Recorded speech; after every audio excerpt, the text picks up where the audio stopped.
Get cool stuff for what you were going to do anyway. Drink beer. With Buy Beer, Get Gear from Labatt, you can just snap a photo of your receipt and upload it to the website to rack up points for exclusive merch. Get points for every purchase, whether you're grabbing a pint on draft, a case for a party, or a tall boy at the stadium. Any size, any product, anywhere you buy Labatt. Buy beer, get gear. Sign up now at rewards.labattusa.com. Now, stand back for your own safety. Steve, what's up? Congrats on the win. Thanks, Steve. Where Paulie at? Here we go. I'm checking out. I will respond to you, but I'm done for the week. I'm done. Steve is my favorite part of the show. How's that? Yes. I like that. Thank you. Thank you for saying that. Check for sound. Pleasure to be on there talking with Paulie, man. He's a good dude. I'm an idiot. I'll just shut up and let you talk. I was trying to help. And shout out to Tupac. 3, 2, 1, and This is Orange Nation. Well, hello, Paulie and Steve. With Stephen Fonte and Paulie Sibilia. Check it out.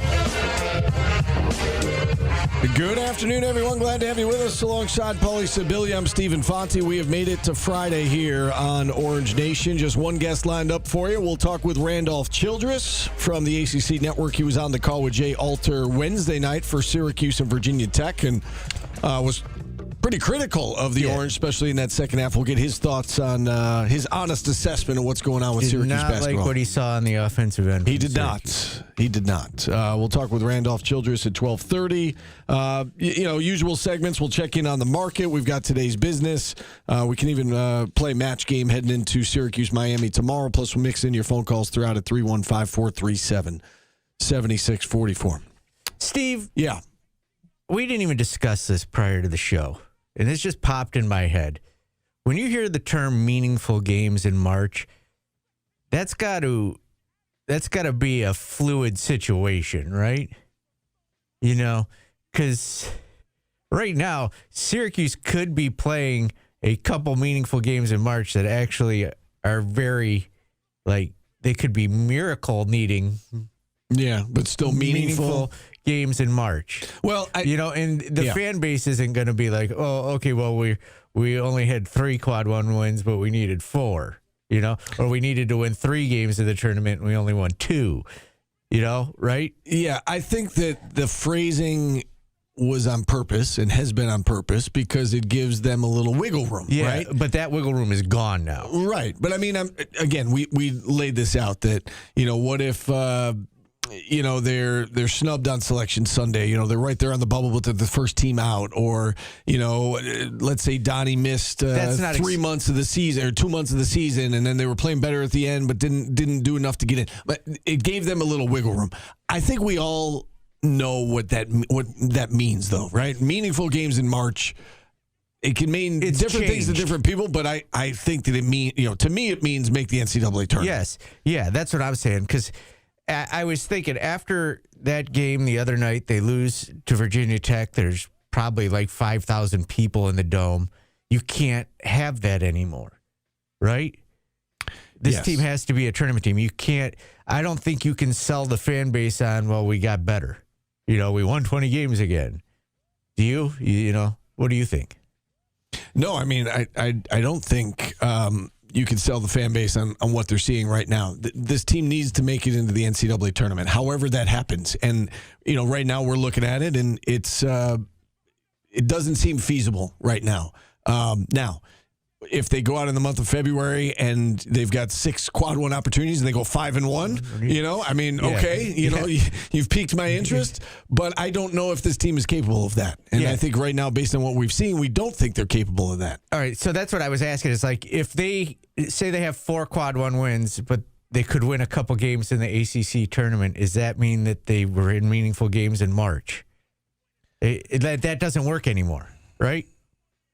No, I don't think so. I think because they are so far removed from consideration at the moment that they're going to have to go on a run just to get into that conversation of meaningful games. And if they still fall short, I think people are going to say, it right now it feels like it's not good enough. And it's an uphill battle. Yeah. Yeah. So I don't know. Yes, I think there's, that it's left open to interpretation on purpose, but I think we all see the direction this is going. Yeah. Yeah. Because what's really frustrating about this is you saw or have seen flashes, and they've been, Houston, they played great. Tennessee, they played great. Clemson, as much as people don't want to hear it, they played great in that second half, and they should have won that game. And they've shot themselves in the foot. Like, you could look at the Houston game, lost because they couldn't hit free throws. They lost the Hofstra game, basically the same reason. Yeah. BC, one free throw makes a difference. It's just playing, like, if you just play smart, you beat BC. This is self-inflicted, and there's something that isn't clicking with the players or the coaches or between them that is making them realize that they can't make these mistakes any longer. I think you could take it one step further. You just named 3. I think you could throw Virginia Tech under that same column of if you play smart, you win. You're up 7 at the half, and then you turn it over 9 times in the second half. Just too many mistakes. A lot of it is self-inflicted. You're absolutely right with that. It isn't a case of you're getting beaten by better teams. I think Virginia Tech is fine. I don't look at Virginia Tech and say they're significantly better than Syracuse. Certainly Hofstra's not significantly better than Syracuse. BC's not. Houston may be, but in that game, Syracuse played great and should have won. They were the better team that day. Now, if they play 10 times, maybe they lose 9, but that was the one that they should have won. So, yeah, I think you can even throw the Virginia Tech game, under that column of games that if you just play smart, you win the game. Kansas is probably better, right? And I know that game was close, and Syracuse missed a bunch of free throws in that one as well. But even then, you're playing with a good team, and you would think that would lead you would get better. Hey, we can play with Houston. We should be able to go out and beat BC without an issue. Yeah, they should have. And, they had 2 guys come on for 14 turnovers, which was a big reason for it, obviously. Missed a free throw at the end that would have sealed it. And again, it shows you that fine line between winning and losing, right? I mean, if those things happen, and it's not crazy to suggest that, an extra free throw or 2 against Hofstra, 1 free throw against Houston, 1 against BC. If those things happen, you've got 3 more wins on your schedule. One of them's against a Houston team that's in the top 20. Your resume looks entirely different. You might be on the right side of the bubble at the moment if you beat Hofstra, BC, and Houston. Yes. Yeah, and it doesn't matter how close you are. It's not horseshoes. No, I know. But, I mean, that just goes to show you, when you think about it, you say that out loud. Well, if they just beaten Hofstra, BC, and made 1 free throw against Houston, they're probably in the, on the right side of the bubble right now because they would have no bad losses. They'd have 2 quad 1 wins. It would look completely different, So it is frustrating. I know fans are frustrated. Team's frustrated. Everybody, you and I are frustrated. Yeah. Everybody's frustrated with this. Yeah, it's getting tougher and tougher to explain, I don't why the players are making these mistakes still. And we said this a lot last year. Why aren't they getting, the Reds teams have gotten better as the year's gone on, but it's still starting at a point where you're not able to get good enough to make the tournament by the end of the year. You got to be good by end of January. You got to be, not mid-February. Yeah. And I think that the way the schedule was set up this year, it was a blessing and a curse, right? Because the way that the schedule in January was much less challenging than what the schedule looks like in February. And, the good part of that is it allowed you a chance to stack wins and get off to a great start in conference play and be among the top 5 teams or so in the conference going into February before you hit the gauntlet. The reverse side of that is what has happened, which is if you don't take care of business and you stub your toe against teams you should beat, like the Clemson one was fine. That's fine. You lost to Clemson. I think they're a top 5 team in the conference. Yeah. You should be able to. But the BC and Virginia Tech, now you head into February, and now you're, as you like to say, behind the 8 ball. Yeah, and I said this too, as much as I don't think people want to hear it, I think Virginia Tech and Syracuse are on the same level. Yeah. I mean, I think that's fair. I mean, I don't think that's a controversial statement. I don't know if they should be, but they are. Yeah, no, I think they absolutely are. And Virginia Tech at the moment is a tick ahead, obviously, given the fact that they're in the mix for the NCAA tournament at the moment, and Syracuse, of course, is not. So, as players and coaches, you said this to Adrian Autry yesterday. You said, as much as the fans are giving up on the season, you guys can't, and that is a fact. They can't throw their hands up. They've got to try to figure it out. And tomorrow is the next opportunity to try and figure it out against a team that, on paper, again, I'm not a huge fan of Miami. I mean, they're 37 in the net right now, but they are coming off a loss to Florida State. And, I don't think at the end of the day this is going to be a team that finishes in the top 30 and is a quad one for Syracuse, but it would be a nice win. I mean, any win right now is a nice win, but to beat a tournament team, maybe that gets them back on track and kind of, catapults them moving forward. But, after that, they got to go down to NC State, and that's going to be a tall order because that's an urgent team that, probably has better talent and is playing at home. 315-619 fan says, you guys seem to forget the other teams that beat SU were making mistakes also. Yeah, but not 18 turnovers. Like they weren't making the same. Like, Syracuse's mistakes have been egregious at times, like Donnie getting pushed under the basket. The turnovers, 18 against BC. That's too many mistakes. Yeah, and 14 against Virginia Tech. But again, I go back to the 9 in the second half. That's that's on pace for 18, right? They made 9 turnovers in the second half. Virginia Tech only had 10 for the game. And if you're being honest, obviously every team makes mistakes. But Virginia Tech played much cleaner down the stretch, and they won by a bucket. BC played much cleaner down the stretch, and they won in overtime. It really is a possession or two that are deciding these games, and the other teams are out executing Syracuse. Nobody's going to play a perfect game. You're not going to go out and play like Villanova did against Georgetown in the national championship game every night. You're going to make mistakes. 10 turnovers might be acceptable. 18, 14, you're playing with fire. Yeah. And again, I mean, just go by the stats here. So Syracuse had 14 turnovers. Virginia Tech had 16 points off of those turnovers. On the flip side, Virginia Tech had 4 less turnovers, and Syracuse had 8 less points off those turnovers. It was a one possession game. So those things matter, and free throws obviously matter, and we've seen that rear its ugly head throughout the year. Making an extra free throw or two could be the difference between Adrian Autry keeping his job or not, or this team being in the tournament or not. When you look back at the season as a whole, at the end of the day, you're gonna. And we said at the time, they're going to lament losing to Houston. This is going to follow them around. The BC loss, the Hofstra loss. They can't shake free of those losses unless they go on a major run, and I just don't know that they're capable and consistent enough to do that. Another thing coming up in the chat is that our buddy Tim Leonard catching strays for saying Syracuse can't fire Red Autry midseason. You can't. It just affects... nobody's going to want to come here. It affects whether a coach would want to come here if they do that to him. First of all, can't just give up on a guy mid-season. I'm not going to play for a school that does that.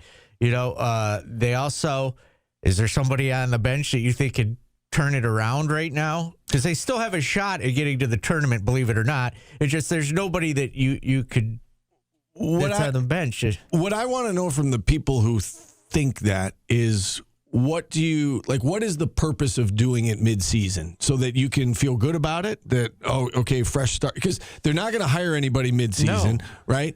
And is that the right thing for the players and for the team and for the program to do it mid-season? It's just not going to happen, and nor should it happen. And I don't know what you gain from that other than he's out. We let the loudmouths win. Yeah, I don't. I honestly don't know what the benefit of that would be. Mid-season firing shows you're committed to winning. No, it doesn't. It shows you're giving up on a season. Yeah, I mean, you're quitting. Whether you fire him on February 1st or look at what happened March to Miami 16th, last year. That wasn't make a difference. Miami wasn't even a firing last year. Yeah, he retired. And, this team's still got a shot. It's not an easy shot, but they got a shot, and you got to stick with it. And again, if you fire him, then who do you hand it over to? Right? I mean, that's a legitimate question. Who's going to coach the rest of the year? And is that what's best for the team and for the program? Yeah, our chat sits in here and makes fun of the assistant coaches all day, and now they want one of them to be the head coach. It's insanity. Yeah, I think it's just like, we got our way. I don't think there's one single benefit from doing that. Yeah. What if the players that, like, it's a Wild West now? Like, what if the players opt out when they do that too? Yeah, you got rid of my coach, I'm not playing right now. Yeah. And we saw it last year too, like the guys ever, and I know it's a different team outside of Donnie and JJ, but they were dead in the water last year and they played some of their best basketball at the very end of the season. So the other thing is, if Syracuse thinks they're going to need a new head coach next year, they're probably going to start looking now. Yeah. Right. Come on. It's not like you have to wait till you fire somebody. You just don't have to say anything. Right, but you're not going to hire somebody now. In the midseason. Yeah. They have to finish their season as well. So, listen, everybody's going to get their wish. Like, if this keeps going the way it's going, everybody's going to get their wish. LA Orange has 5,000 bodies at the Dome. Say otherwise. Yeah, okay, so if they fired Red today and, say, Engelstad took over, would there be, would the Dome be packed? No. It's just a stupid take. It is. And I usually don't agree with you when you say that word, but it is. I mean, all of a sudden there's 30,000 fans are back because they've gotten an assist. Alan Griffin's head coach. And then people are going to say that we're defending the coaching staff by saying this has nothing to do with that. This is just, it's not good business to do that in the middle of the season. It's not going to happen. It's not going to happen. Now, if you announce it with, a game or two left that, he won't be back or whatever. Well, see, here's the thing. You can't do that in basketball because of the ACC tournament. Right, but I mean, Kevin Keats, was essentially, it was kind of the same thing with Kevin Keats. It was a horribly kept secret, but you can't announce it until after the season. Okay, fine, but you know what I mean. They're not going to part ways. He's going to coach out the rest of the year. Is my point. And if he gets his team to the tournament somehow, he's going to coach here next year too. Maybe not. Well, yes. If he gets them to the tournament, he's the coach. I thought you meant if they won the ACC tournament. It's strictly, like if they get in just because they win the ACC tournament. I think we'll see. That would be an amazing achievement. Yes. I don't know that they're going to, I don't know. That would be a tough spot. If they go, if they have a 500 record and then he wins the ACC tournament. Stephen Paulie, do you think hiring Red over Jerry hurt Red from the beginning with the fans? No, I don't know. Jerry's got 7 losses at Siena. I don't know. They are having a great year. I watched that game last night. They played Marist, who they're tied for third place going into that game. Siena outscored them by 25 in the second half, and they won going away. That was a big win for them last night. They're 14-7. They're 7-3 in conference right now, and they're in third place, and they're playing some good basketball. He's doing great at Siena. Did it set him up for failure? No. I think he had every opportunity to succeed. I don't think it has anything to do with Jerry. I think that there were some fans that wanted Syracuse to go outside the family with the hire, and they didn't. And I think we're seeing that now, too, with the next head coach. Well, it's got to be anyone but Jerry because, listen, that's up for the powers that be to decide. I don't think you should eliminate a guy just because of, who he learned under. Yeah, but you also shouldn't want somebody just strictly because for the same reason. Yeah. Right, for the same reason. Whatever's best for the program, whoever the best coach is, that sort of thing. But I don't know that you eliminate him just because he's got ties to Syracuse. Yeah. Anyway, I think there was a faction of the fan base that was not happy with the hire, and he was facing an uphill battle. Yes, I do. But I also think he was given every opportunity to succeed, and it hasn't happened right now. Hasn't happened yet. All right. Let's take a time out. All right, that was our opening drive, brought to you by Burdick BMW of Cicero. Phone lines open if you want to check in, 315-437-7644. Randolph Childress will join us in about 10, 15 minutes from now. We're back after this on ESPN Radio.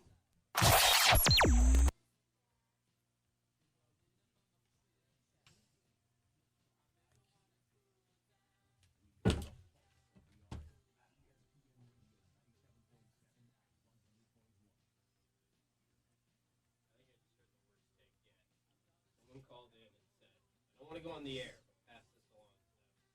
They should fire Red now, bring back Boeheim as the interim head coach for the rest of the season, and hire a new head coach. Boeheim's 1,000. Think about So you guys are using Chris Mack as an example of someone that left mid-season whose assistants were accused of extortion? Get the hell out of here. You guys are dopes. I swear some of you guys are dumb.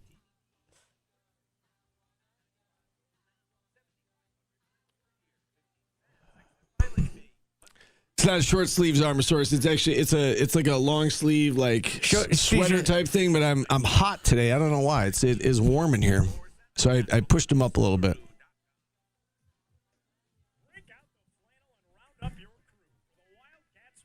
What makes me smart? Because I don't think that using somebody who is suspended for breaking rules.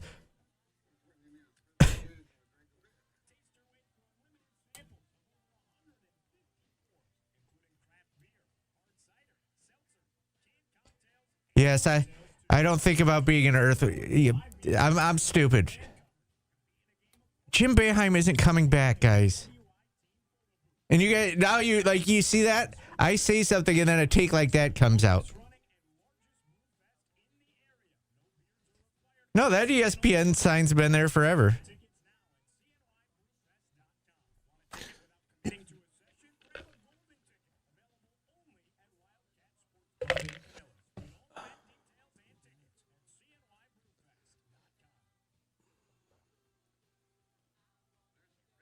I admit I'm an idiot.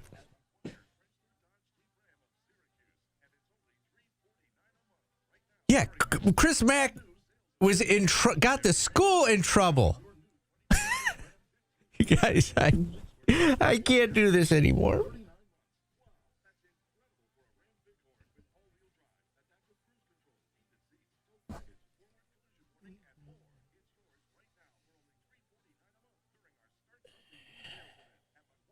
Yeah, it either got moved or what. So the part of the ESPN sign showing for the first time ever. I hope we get snowed out on Monday, Steve. If Syracuse loses to Miami, I just want to be snowed out. Is that a thing? I want 40 feet of snow. That I can't walk here. Is that a possibility? Yeah. We might have a snow day at work. I'll call it. I'll create it. I wonder if I'm going to. Not only can I fire you, you can call I can call a snow day if needed. Okay. Well, let me know. Do I need to listen to the radio? I'm like the superintendent of ESPN. Do I need to listen to the radio like I did when I was a kid? No, I can't walk.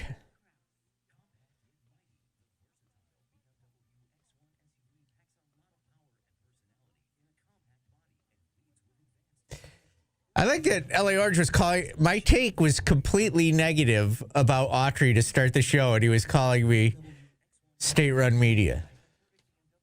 Yeah. I'm trying to say that meaningful games in March can't give them any wiggle room this year, but I'm state-run media. Phillip Rivers is interviewing for the Bills job? I didn't see that. I didn't either. Is that true, Kevin?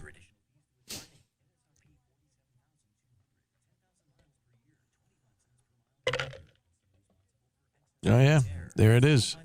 No, I was taking the wiggle room away. I would be stunned if a first-time head coach got this job.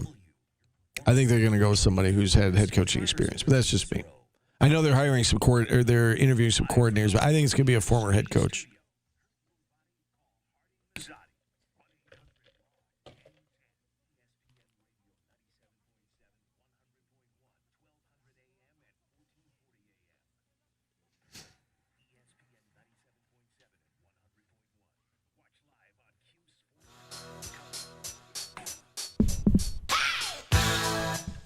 Welcome back to Orange Nation. Paulie's Bumps. Just songs off my Spotify playlist. This is Act a Fool. Steve, you ever act a fool?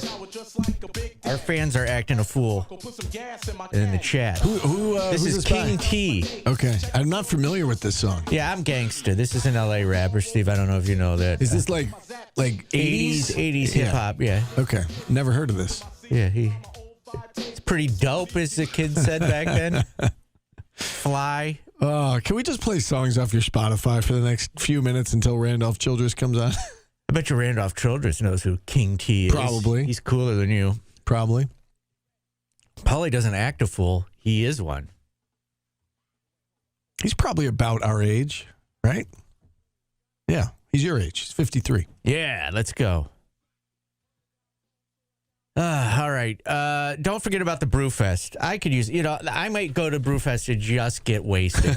I might fall off the wagon the way this basketball season goes. The Wildcat Sports Pub COI Brewfest is coming on Saturday, January 31st at the Fairgrounds in the Horticulture Building. Often imitated, never do. You got something to say? No. Come on, say it. Horticulture. You got something to say? That time you stumbled on building a little bit. No, I caught you. Oh, I stumbled on building? Yeah. So I said horticulture. You hit the tough part of the routine, but then you didn't stick the landing. Okay, I'm glad you're here. I'm really, today's the day, Steve. Today's the day you should be critiquing me. I just smiled. I didn't even say anything. You looked at me with a stupid look on your face because you don't like the way I talk. Here. Go. No. Go, professional announcer. No, it's your thing. Yeah, you're scared to do a live read. I'm not scared. Yeah, you are. The Wildcat Sports, because, you don't want to screw something up. The Wildcat Sports Pub COI Brewfest, January 31st. Coming at me. I just smiled. Coming at me. I smiled. At the 31st at the Horticulture Building. Nice. There you go. Redeemed yourself. CNYBrewfest.com. I'm sorry I don't do the live reads perfectly every time, Steve. It's funny. Lighten up. This isn't rocket ship science. I got Twitch coming at me that I'm state-run media. I got you making fun of the way I talk. I smiled. No, yeah, it was a smirk. There's a difference between a smile and a smirk, okay, Steve. It's like running and jogging. You smirked at me. I did. And jogging is running, by the way. Let's take a time out. We'll get Randolph Childress joins us next on ESPN Radio.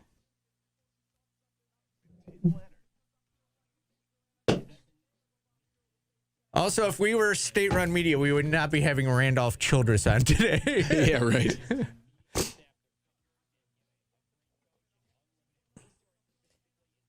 Smack him. I should.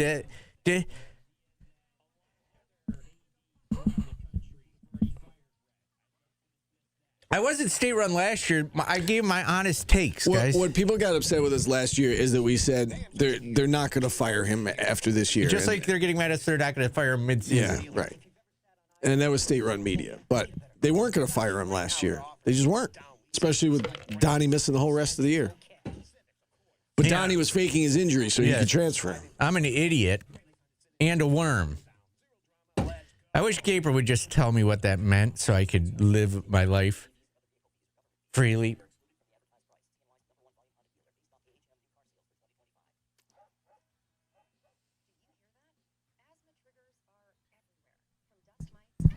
Why am I doing the live reads anyways? I got a horrible. I got a horrible voice. I sound like I got marbles in my balls in my mouth. Is this Cuse fan message board called me or told me?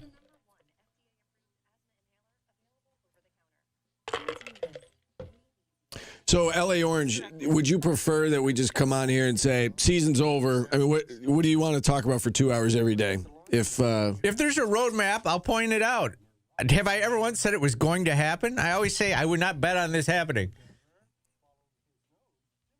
Not on them, in them.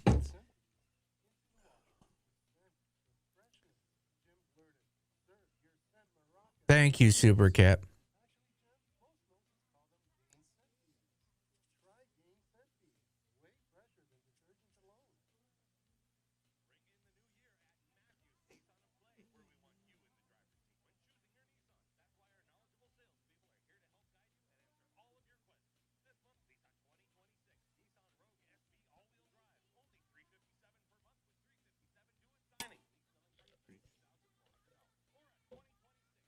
If you don't give a new head coach more than 2 years, you're going to have a hard time hiring the next guy. Right? Yeah, and if you fire him mid-season, the same thing will happen. Yeah. I think the Bills are going to struggle to hire a head coach that's a former head coach now because of what they did. I mean, he was there 9 years. It's not like they didn't give him Dude, they threw him under the bus. They did throw him under the bus. I'm with you. That press conference was awful. But, I mean, listen, he's got whoever is the next guy. Would you want to go work for that? You want to go try to win a Super Bowl, and you hope that with the right moves they can win a Super Bowl. But I'm not as confident in that anymore.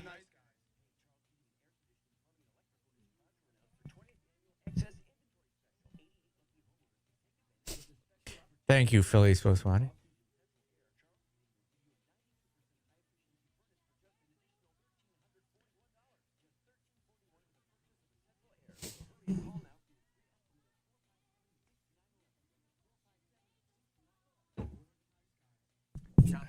I don't think the Steelers will struggle. They don't fire coaches. Like, they've had 3 coaches in a billion years.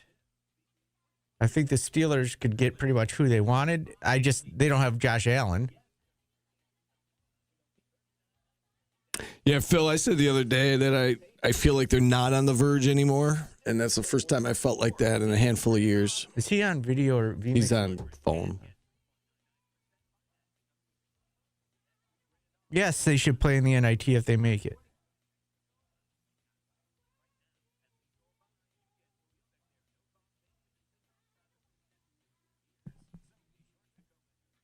Jim Boeheim was a good coach from the beginning.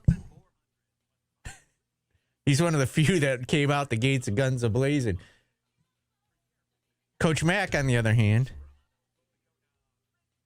yeah, if they get McCarthy, I'll be pissed.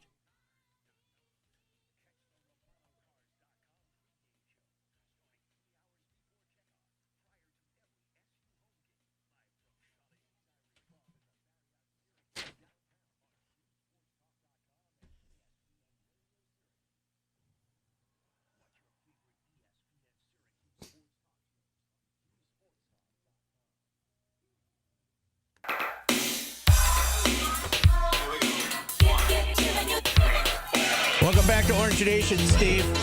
We're playing just random bumps off my Spotify playlist. I may have had a crush on her in high school. Pebbles, giving you the benefit of the doubt. Do you know this one? I do know this one. I was probably a sophomore, junior in high school when this was out. She had Girlfriend, too. Yeah. Mercedes Boy. Yeah, I was a big Pebbles fan. Let's bring on Randolph Childress. He's about our age. Yeah. Randolph, were you a Pebbles fan back in the day? I was. Actually, I was. Good taste in music. I got a good taste in music, man. Randolph, you were on the call the other night with our good friend Jay Alter inside the dome for Syracuse, Virginia Tech. And I guess, let's start with that game, and then we can kind of go big picture with this team. But what were your takeaways from a Syracuse perspective from that game Wednesday night? Listen, I think my takeaway is kind of what everyone's saying. I was a little more vocal about the Orange in the sense of I think it's pretty clear they're a really good defensive team. I don't think anyone questions that. I think the only concern, and I've shared this with Fred Archie, so it's not like this is breaking news for me, is offensively they're struggling and they're not sharing the basketball well. Like, guys aren't making plays for one another. And I know he's lamented that because I go back to even the Georgia Tech game when I had those guys in Atlanta. He and I had talked about that, and there were adjustments and things. He was just integrating Donnie Freeman back into the lineup just a few games prior to that. So offensively right now, the talent's there. I don't think anybody questions that. There's still a lot of basketball left. But I do think offensively, the more they share the basketball, the better they are. And right now, guys are trying to make plays themselves.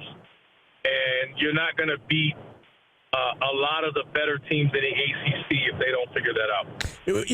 When you look at this roster, they've got a guy who can get the ball to players. Is it as easy to fix as maybe your point guard's got to step up his game?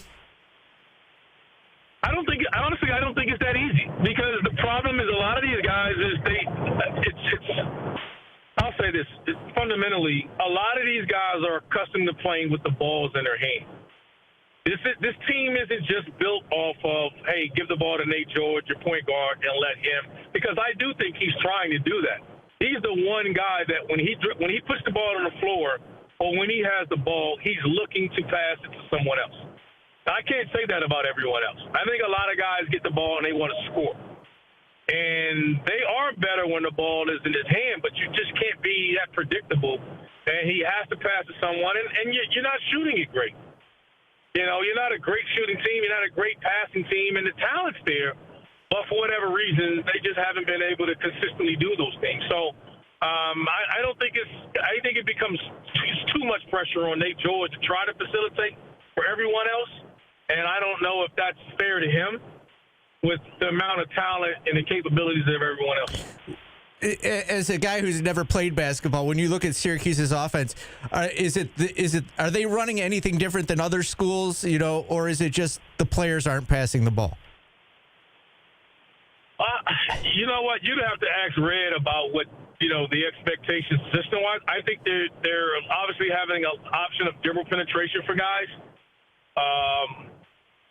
It's hard to say. You know, it's one of those when the guys are I don't know if their players are complaining or whatever, but even as fans or a casual looker, you know, looking on, you wonder at times what are they doing. But I understand Red's frustration because I've seen it. Like I've talked to him and I know, and I said this during the broadcast. If you guys, I know you guys are listening. They'll come out and run one play and they'll share the basketball and they look phenomenal. You're like, wow. Like that's the ball is popping, the body movement, ball movement. And then literally the next possession, someone will dribble the air out of it, won't make one pass and the shot goes up. They'll follow that up with another one. And then they just aren't consistent in doing so. And whatever that reason is, I don't know. And it's upon everyone involved to figure that out. But they have to be better and more consistent on the offensive end of the floor if they want to, one, turn things around and start winning games, because they're going to have a brutal stretch of games here coming up pretty soon. You know, turnovers have been a big problem for this team. 18 of them against Boston College. You know, you saw 14 of them against Virginia Tech, including 9 in the second half. You know, Nate George has struggled with turnovers this year in particular. I think he's got 7 games of 5 or more turnovers. What can be done with that? And a lot of them, too, like, you know, I get sometimes aggressive turnovers in transition. A lot of the turnovers for this team just seem to be careless in the half court, you know, guys just making bad decisions. What can be done to kind of shore that up and try to fix that? Because, you know, when you're playing a lot of 1- and 2-possession games, those turnovers add up and they come back to bite you. Absolutely. Let's be honest. It's spacing's one. And you got to be willing to pass it. There is, if I had to, let's be honest here. If you've watched Syracuse play, and obviously you guys have, what ultimately happens is when you're watching them play and guys dribble penetrate and they don't pass it, the spacing is horrible, and I'm not expecting to pass. So they're not cutting. They're not doing things. A big play in that game, I thought that flipped it was Virginia Tech kind of took over. And I'm not blaming this player at all. I'm not saying it's one player's fault, because I think collectively all of them share in this. And everybody wants to talk about Red and whatever else. I think everybody has, you know, sweat equity into this.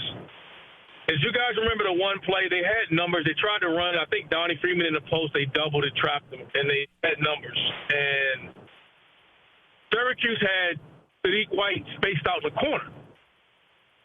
And he was spaced to the three-point line, and they had Gerdak guarding him. Gerdak was standing in the paint. He wasn't within 10 feet of Sadiq White. And he didn't shoot the corner three right in front of their bench, and he tried to reverse it. And Ben Hammond deflected it, and then they ended up coming down and getting an and one in transition. Yep. Right around the 4 or 5 minute mark. I don't know if you guys remember that. Yep. I thought that was just indicative of that's part of what's happening with their turnovers. They're not a great shooting team. There's certain guys who got to guard, but when they're driving, they're just helping off their frontline guys. Like, listen, look at their team. Say what we want about their frontline guys. Who on their front line are you worried about beating you from three? Right.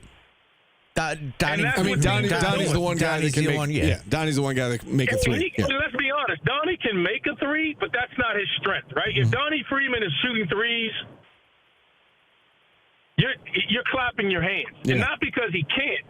It's because good. Then I don't want to have to deal with him anywhere in the paint, throwing fouls, doing everything else. Everyone else I'm not guarding them out there, and I think that's what teams are doing. And when you're sitting there clogging the lane, now you got nowhere to go.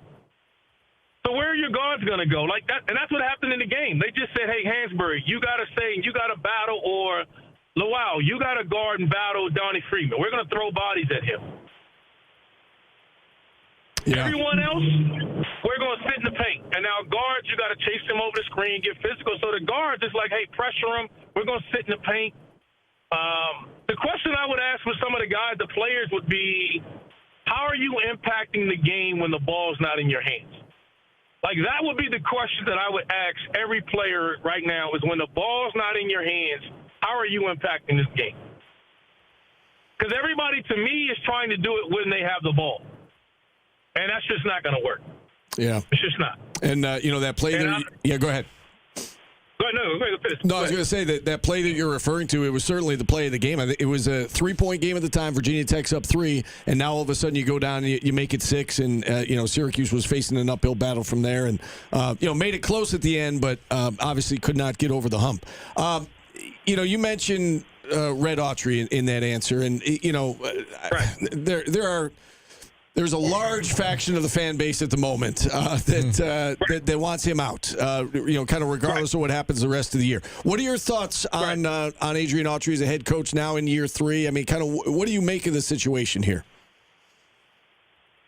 I'll be candid with you. I think it's, if you get outside of Syracuse, whether you're an Autry fan or you're not, and honestly, I'll be honest with you guys, I am. As a head coach, this lies at his feet. He knows it. I don't think anybody runs from it. He knows it and has to accept it and own it. I still think year 3 is a bit much.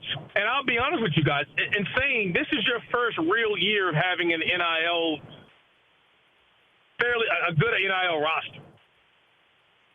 Like you were behind the previous 2 years.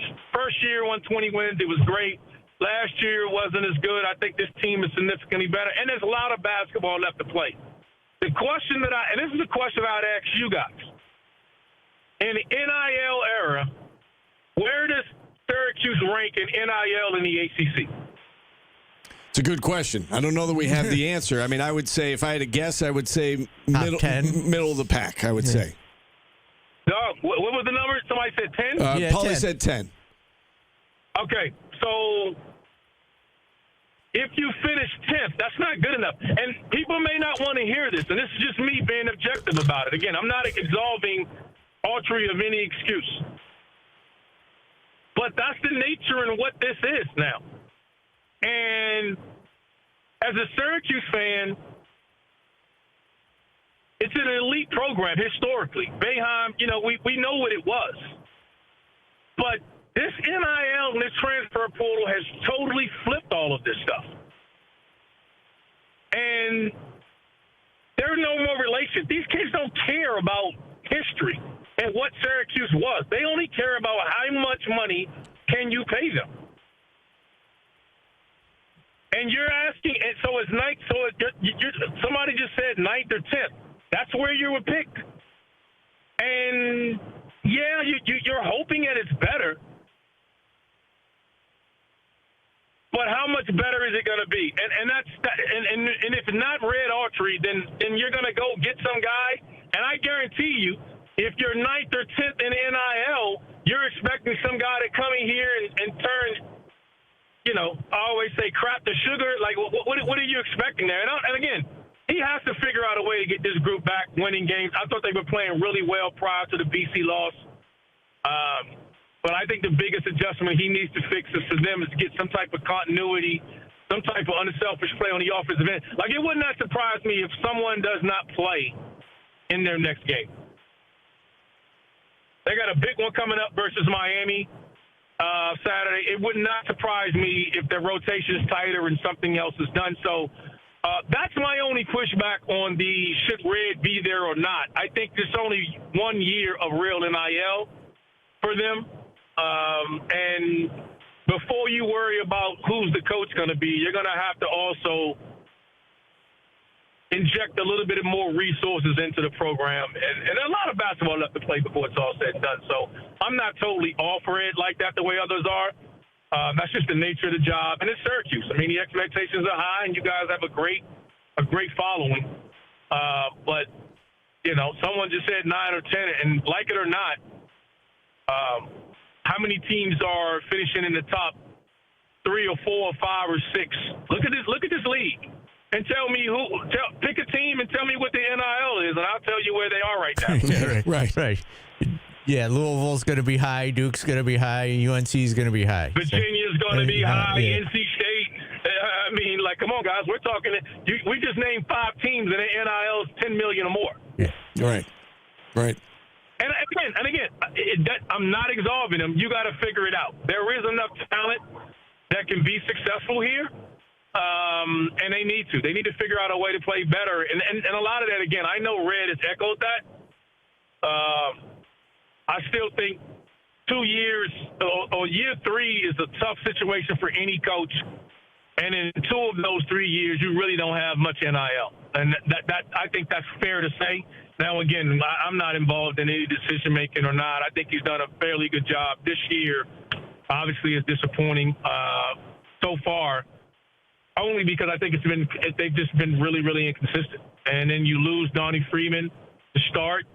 And I thought that was a setback, man. You had to try to inject him into the lineup, and then you're still trying to figure some things out.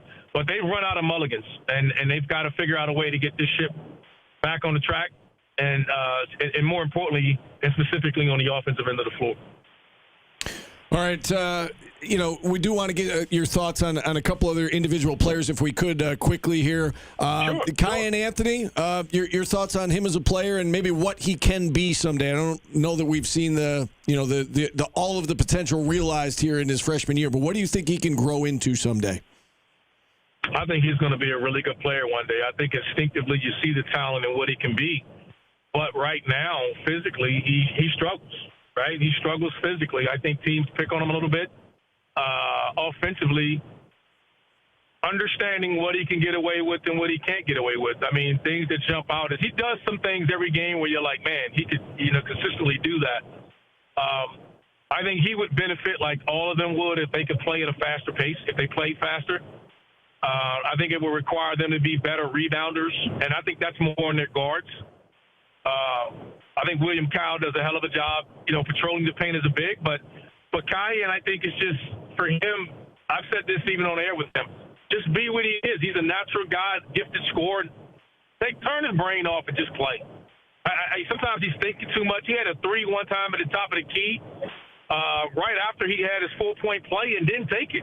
And then he ended up traveling, I think, because he caught it and was indecisive. Turn your brain off and just go play. If it's 5 minutes, be aggressive within that 5 minutes, if not 10 minutes. I think he can be a really good offensive player ultimately for someone, whether it's Syracuse, and that's where he is now, so that's where we talk about him being. I know he's frustrated. He'd like to play more, but defensively, I would think he would have to admit he'd have to guard a little bit more, and he needs an offseason. He needs an offseason, the physicality of growing 10 or 15 pounds of muscle. But I love what I see out of him, and I think he can be a potential double-digit scorer off your bench on a consistent level. But he, like the rest of these guys, they just got to be more consistent. How about Donnie Freeman? Is he NBA good in your mind? Is he going to be playing in the league? Right now, ultimately, he could be, but right now, I don't think he shoots it well enough. He's going to have to be a better defender on ball, more of a switchable defender, more of a perimeter defensive player. The way the game is playing, that would be my concerns. And then if you're talking about playing in the NBA, you're talking where? Like a lot of these guys, and I'm just a realist, from a person that has done it, guys like Donnie and guys like Kyan Anthony, they're highly recruited young men, and they just need time. Donnie's had to stay healthy. He hasn't been healthy yet for 2 years. He's been in college 2 years. He's been injured for 2 years. His game has grown. I think you all have seen it from last year to this year. No need for him to rush. Just stay where he is and continue to be in that. Be smart and just be patient and keep expanding his game and let the NBA stuff take care of itself. But in order to make that jump, I think he needs to be consistently a better shooter and a better perimeter defender. You just said turn your brain off about Cayenne. We had Coach Autry on yesterday, and he said there's a lack of focus from this team. Yes. It's a lot different from when you played. There's social media, there's radio shows, there's people wanting their coach fired. That has to be weighing on kids as a player. Guys are getting paid now. As players. Hey guys, no question. And let's think about it. Freaking, his father is one of the greatest scorers to ever play the game. Yeah. And he's sitting courtside every game. And he's sitting courtside. He's working you out before game, which is all phenomenal stuff, and he has to live up to that. Like, I understand that. My son came and played for me at Wake Forest. I understand the pressures and what that does. And anybody that doesn't think that he's trying to live up to that, it's crazy. We're kidding ourselves. He should. That's his dad. That's his number one fan. That's who he's learning from. And he's trying to do all that as a guard that his dad at 6'9" was able to get away with as a freshman. And as a 6'5" guard, the smaller we are, we don't get away with those things as much. Strength matters as a guard, and not necessarily being 6'9", looking over the defense. And he's not his dad, and that's okay. But if he's patient and he keeps listening to his dad and doing stuff the right way, he will. I do say that. Like, turn his brain off and just go hoop. Just go hoop. Like, stop listening to everybody, whether your coach going to be there or not, what your dad did as a freshman, and just go out and be Cayenne Anthony. And I think there's flashes enough in that. Like, if you had Jay Alter on the set right now, and if you guys would have called Jay, I actually told Jay before the game, I said, man, I think Cayenne Anthony's going to break out tonight. And when he hit that first three, hit the 4-point play, he looked at me and we kind of chuckled. Like, that's the talent I think he has. But like all of these guys are, man, they're trying to figure it out and offensively, and that's an issue. But I think the more they start playing for each other, spacing and passing and dribbling and all, and less dribbling, I think it'll benefit them all. And this team can take off.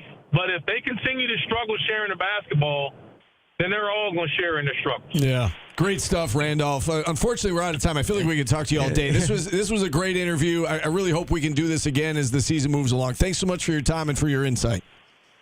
Oh, man, I'm sorry, guys. I know you guys on radio, but for somebody that loves to talk, man, I can talk basketball all day, man. Sorry about that. No, we love it. It was great. I'll jump on anytime. We love it. Thank you so much for the time. Enjoy your weekend. Randolph Childress, everyone, from the ACC Network, was on the call with Jay Alter for Syracuse and Virginia Tech. Tell them it like it is. Very honest assessment of what's going on. He also said things that the fans probably didn't want to hear, but also was agreeing with them on the offense that, you know, he thinks Autry should probably get a little more time. Yeah. Yeah, I mean, it's and that's partly why we said last year there's no chance they're going to fire him after 2 years, and especially when his best player was out for the whole second half of the year. Wasn't going to happen. All right, let's take a time out here. We'll check in on the market, and then we'll head into hour number 2. Back after this on ESPN Radio.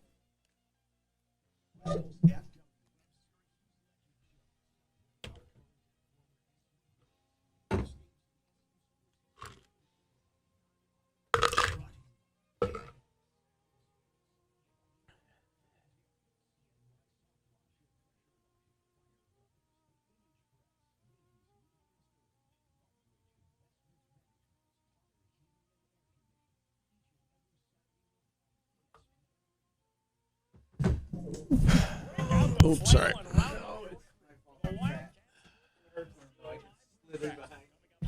Earthworm.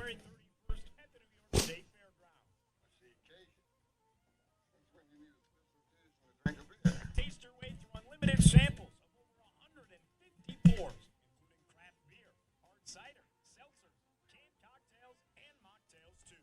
Keep the good times going with live music from name brand covers. Compete in a game of cornhole. Snap a pic in the DWI team photo booth and play throwback video games with Retro GameCon.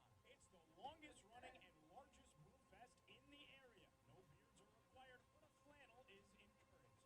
Get your tickets now at cnybrewfest.com. Want to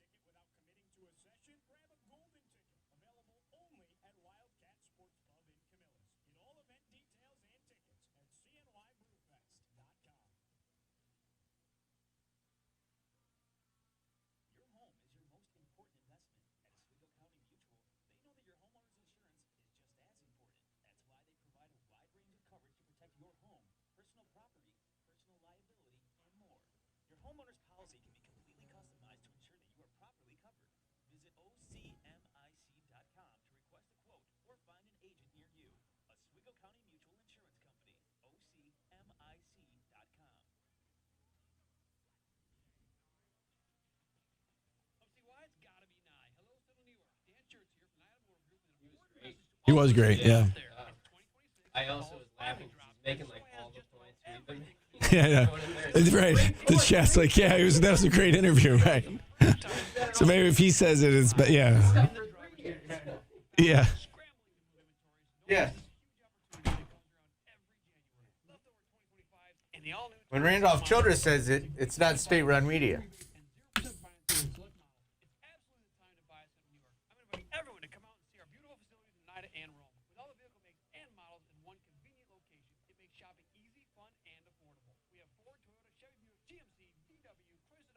I'm just glad you guys aren't players or coaches, because how fast you give up on things is unbelievable. Yeah, I don't think we got the money to get Randolph Childress to come be a radio show host. Visit hundreds of home improvement vendors under one roof at the 14th Annual Home Show at the Nexus Center, January 31st and February 1st. Presented by New York State. No, he said that, Rob. They've got to fix their offense. But he also kind of put some of it on the players that you got to pass the ball to each other.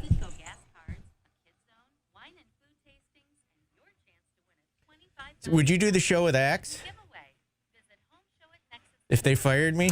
You're my partner. Thank you. That's a good answer.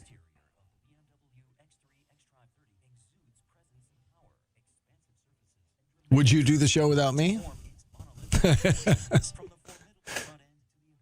Yes. Yes.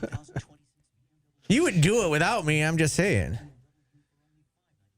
Right, I would do it with anybody, but you're my partner. I used to do a podcast with Brent.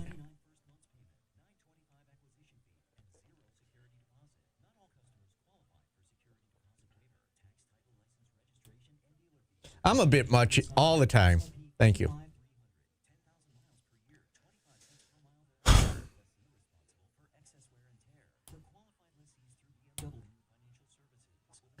This show has a weird chemistry that works. I don't know what it is, but it works. It could be that Steve and I are just completely polar opposites. And I like to tell people that my dog took a huge dump and he doesn't want to ever talk about that.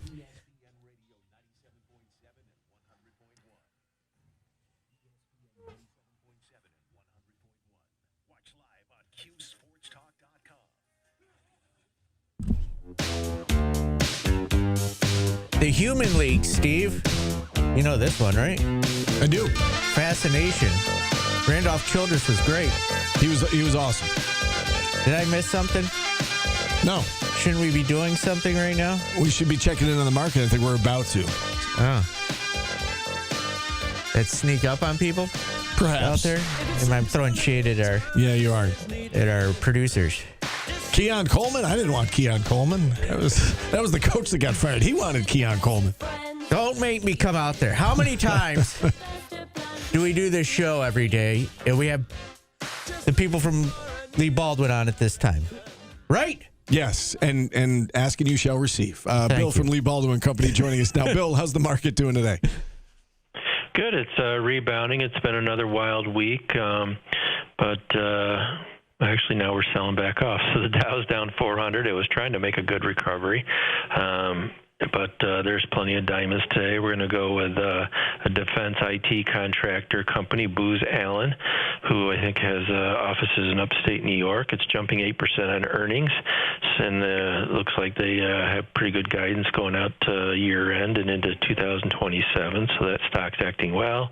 And the downside, we have Intel, a chip company that's was the biggest 20 years ago, but is coming under some tough times, but it's acting better of late, but it's pulling back today on earnings. But overall, another wild week here.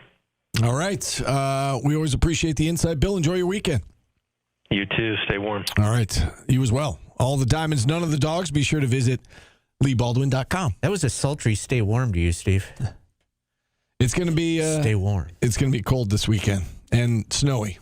There's a warning in effect. We might have a snow day on Monday, I found out from you. There's a warning in effect. Cold weather advisory remains in effect from 7 p.m. this evening to 10 a.m. Saturday.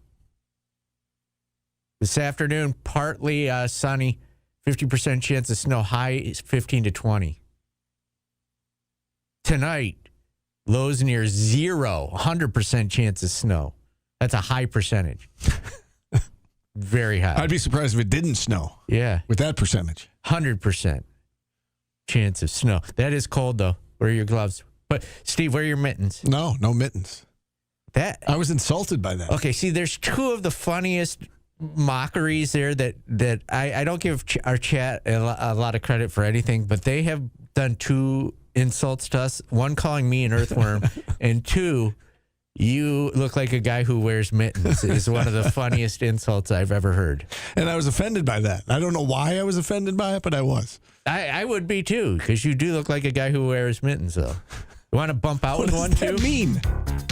I don't know, but you do. I look like an earthworm, and you look like you wear... We're going to bump out with the song, too. You like this one? No? I can't imagine, working out to this. I listen in my car, too. Yeah. This is a banger. So when you get in the car, you listen to Spotify? No, I listen to Sunny 102 and ESPN Radio, right. Steve. That's what I thought.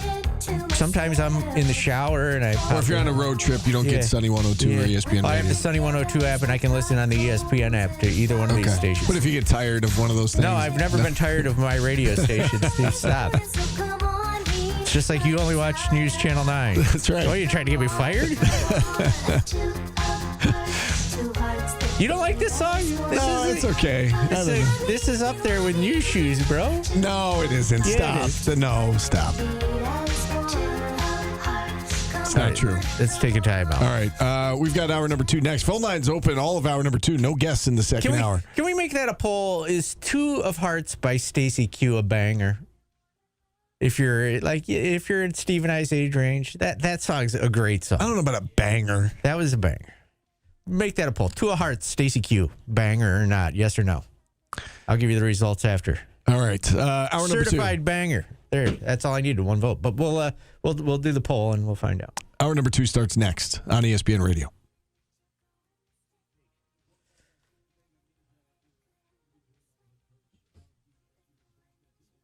Hit, not a banger.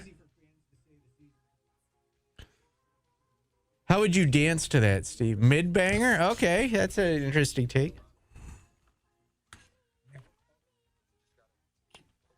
I didn't say how you dance to it. I said, how do you work out to this? That's what I said. We do yoga to it. Oh, that you're... Yeah, I saw it. What's your clap back? He said, how many times do we do this show? I said, how many times do we go to commercial? You don't tell me what to do.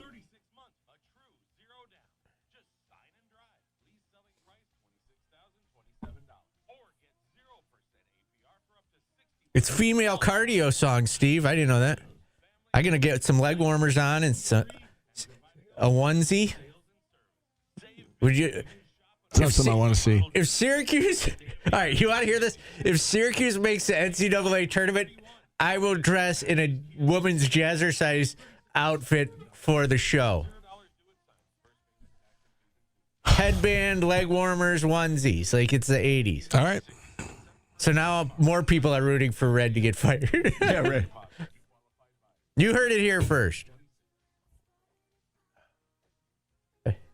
Or Richard Simmons, like those really short shorts.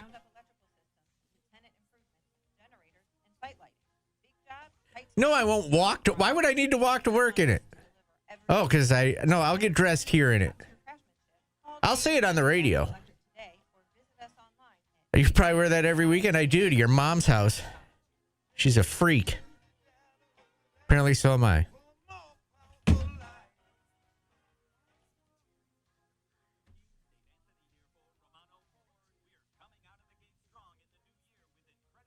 You just ooh your mom?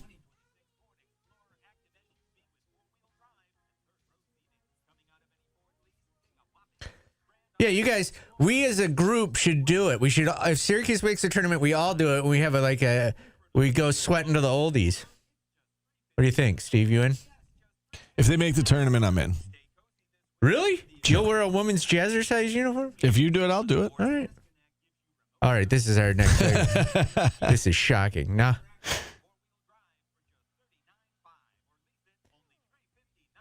It's not going to happen, so I don't have to worry about it. You are going to be. What? I want him to go so bad now just because I want to. Visit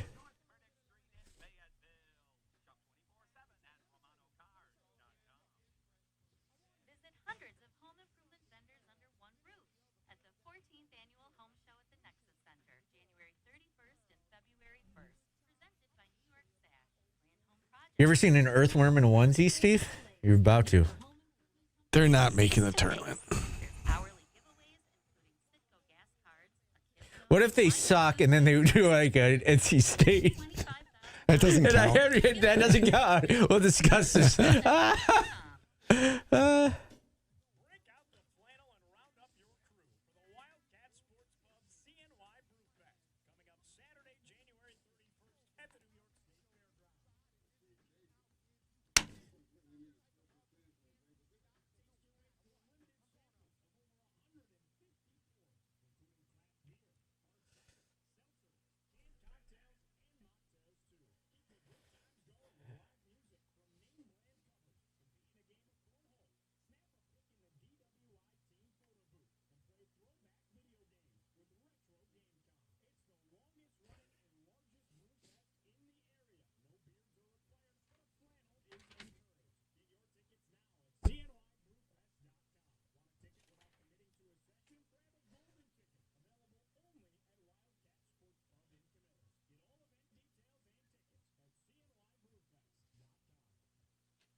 Welcome back to Orange Nation, hour number 2, rolling along.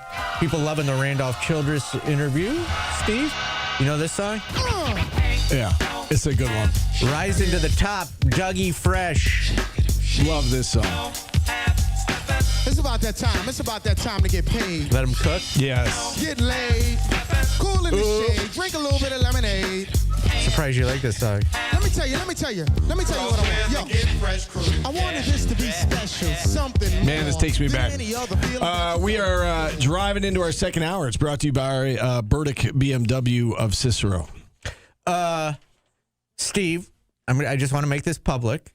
What we were just talking about on the break. If you guys don't watch IQ Sports Talk or YouTube to Q Sports Talk, you're missing out on a lot. And I said, because we bumped out with Stacy Q, 2 of Hearts, was it a banger or not? The chat has said no. No. Oh, it's a winning again. Yes, it is a banger, Steve. 53-47. It's close. It's a close. Could go either way. Yeah. So here we go. And someone in the chat said that it's a female workout song from the 80s. Like Jazzercise. You remember Jazzercise? Yes, I do. Yeah. I think of it like Olivia Newton-John. Let's get physical. Yeah. Or Sweating to the Oldies with Richard Simmons. You remember when he had the Deal-A-Meal too, where you would get the cards and it would... Yes. It was like playing cards and you would draw your dinner for that night. Yes. Those were the good old days of life. So I said I would dress like a Jazzercise girl if Syracuse makes the tournament. And you said... You said, would you do that, Steve? And without really thinking, I was just like, yeah, sure. Okay. So there you go. We will do the show as 2 Jazzercise girls, leg warmers, onesies, maybe just short shorts. I don't know about you, but I don't know if I'm going to fit in a onesie, if you know what I mean. And then we also... Now, we have to make an amendment. Yes. Because I said, what if they don't make the tournament, but they win the ACC tournament? That doesn't play. No, it's got to be an at-large bid. Yes, you have to get an at-large bid. Yes. Govendo says Monday after Selection Sunday. No, because if they make the tournament, I'm out. So it'll be after the tournament that we'll do it. You got to hype it up. If they make the tournament, you're not going to be here on Monday? No, I'll probably be on the road, Steve. Well, they generally don't. I mean, if they play Thursday, I got to get there. Because you got to drive. Yeah, and we got to record press conferences. Some of us work.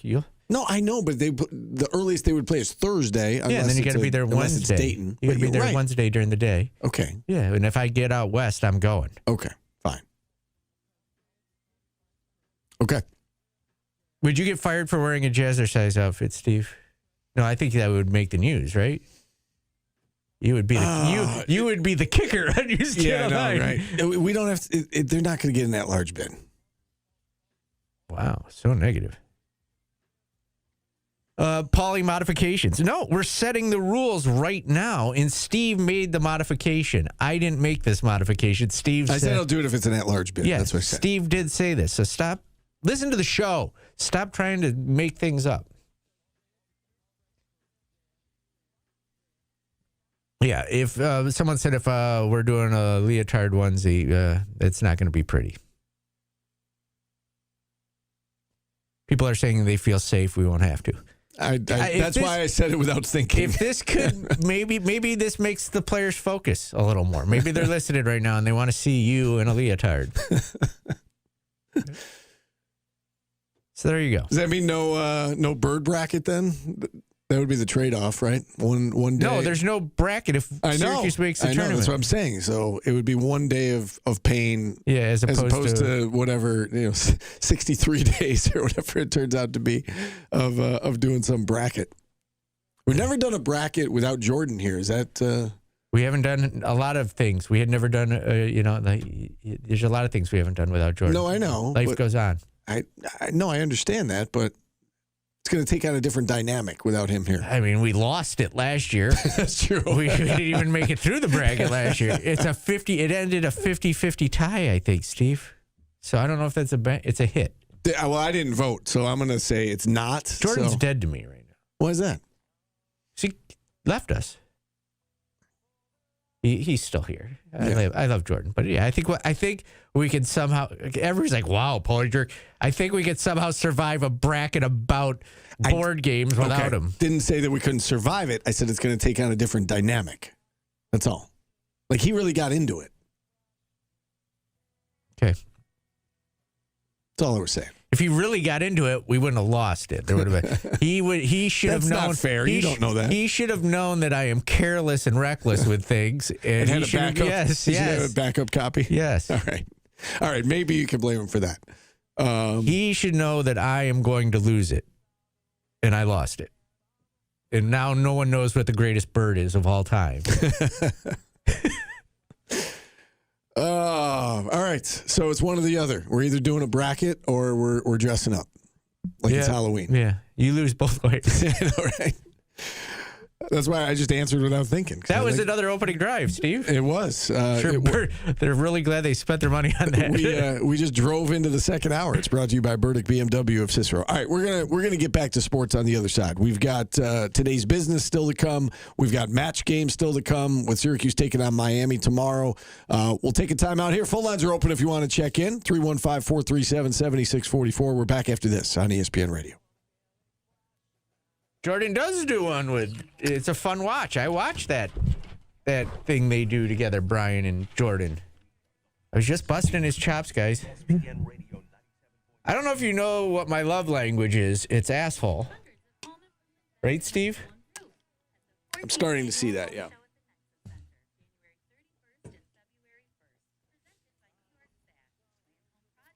I think he wasn't smoking when he worked here.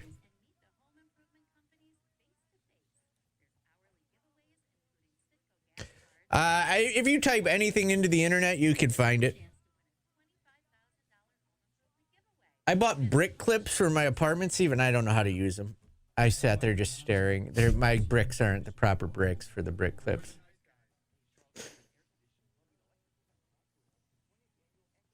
Aw, thanks, Jordan. I love Jordan.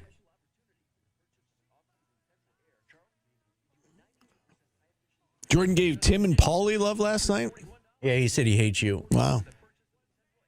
I was sticking up for him. He said you're a low-key jerk.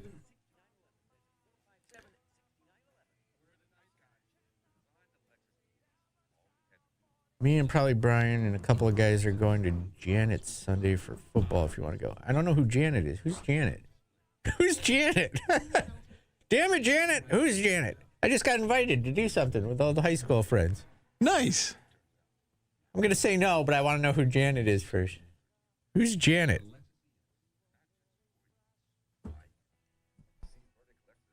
Best number. Jordan wants us to do the best number bracket. Okay, 1 is the 1 seed. Steve, 1 versus 2. It's just 68 numbers. 1 versus 2.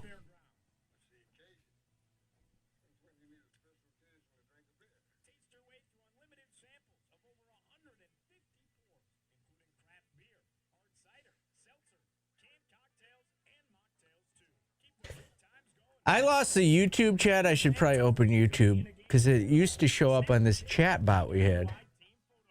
Hi, YouTube. I'm not ignoring you. I just don't know how to. I'm old and don't know how to talk to you.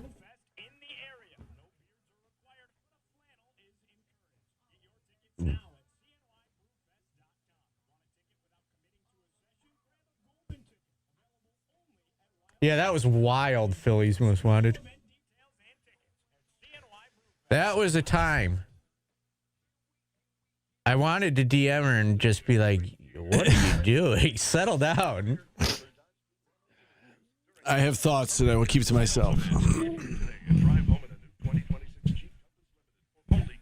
If I ever come across that thirsty on social... Why are we blurry right now? Is it blurry on your screen? No. It's not? No. My blue light is... fine, but we're blurry. Maybe it's my...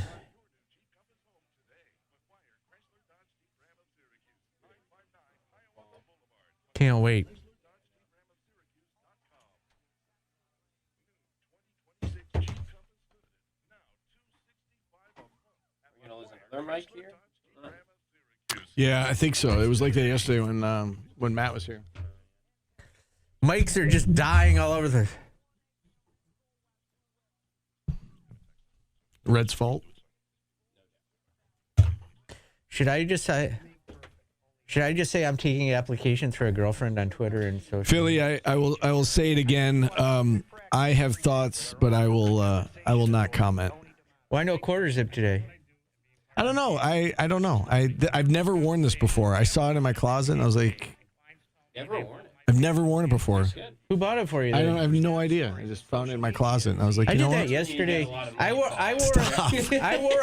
wore a sweater yesterday I never wear. So the true story is I had something else picked out and I ironed it and I put it on and it didn't fit right.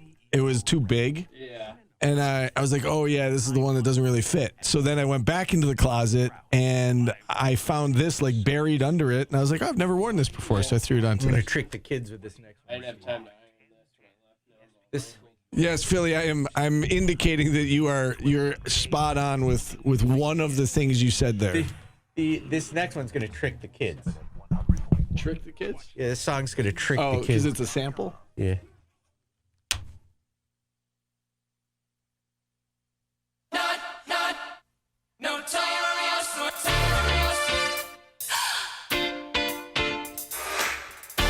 Duran, Steve. I said I was going to trick the kids with this one, and I just blew my own eardrums. Duran, Notorious. So those who only know that from Biggie, that's where the sample came from. This is a great song. Duran's great. I've seen them multiple times. Top 5? Yeah, they probably are. Oh, wow. They're probably 5 on the top 5. One of the 15 in the top 5. It's very impressive. It's quite an honor for Duran. Let's go to the phone lines. Scooter in Jamesville. Scooter, what's going on? Top 5 callers. The bird bracket thing was funny because, Paulie, if you remember it, you were on the road and it mysteriously disappeared when you were on the road. And then Steve mysteriously wasn't there the next day. So the conspiracy theory is somebody actually took it, Steve. No, not you, Steve. I don't think so. But it was funnier now because you were gone. It disappears and Steve's not there the next day. I swear it wasn't me. I swear. Yeah, okay, it wasn't you, but I don't think it's just vanished off your desk. Let's put it that way. That's what the consensus was.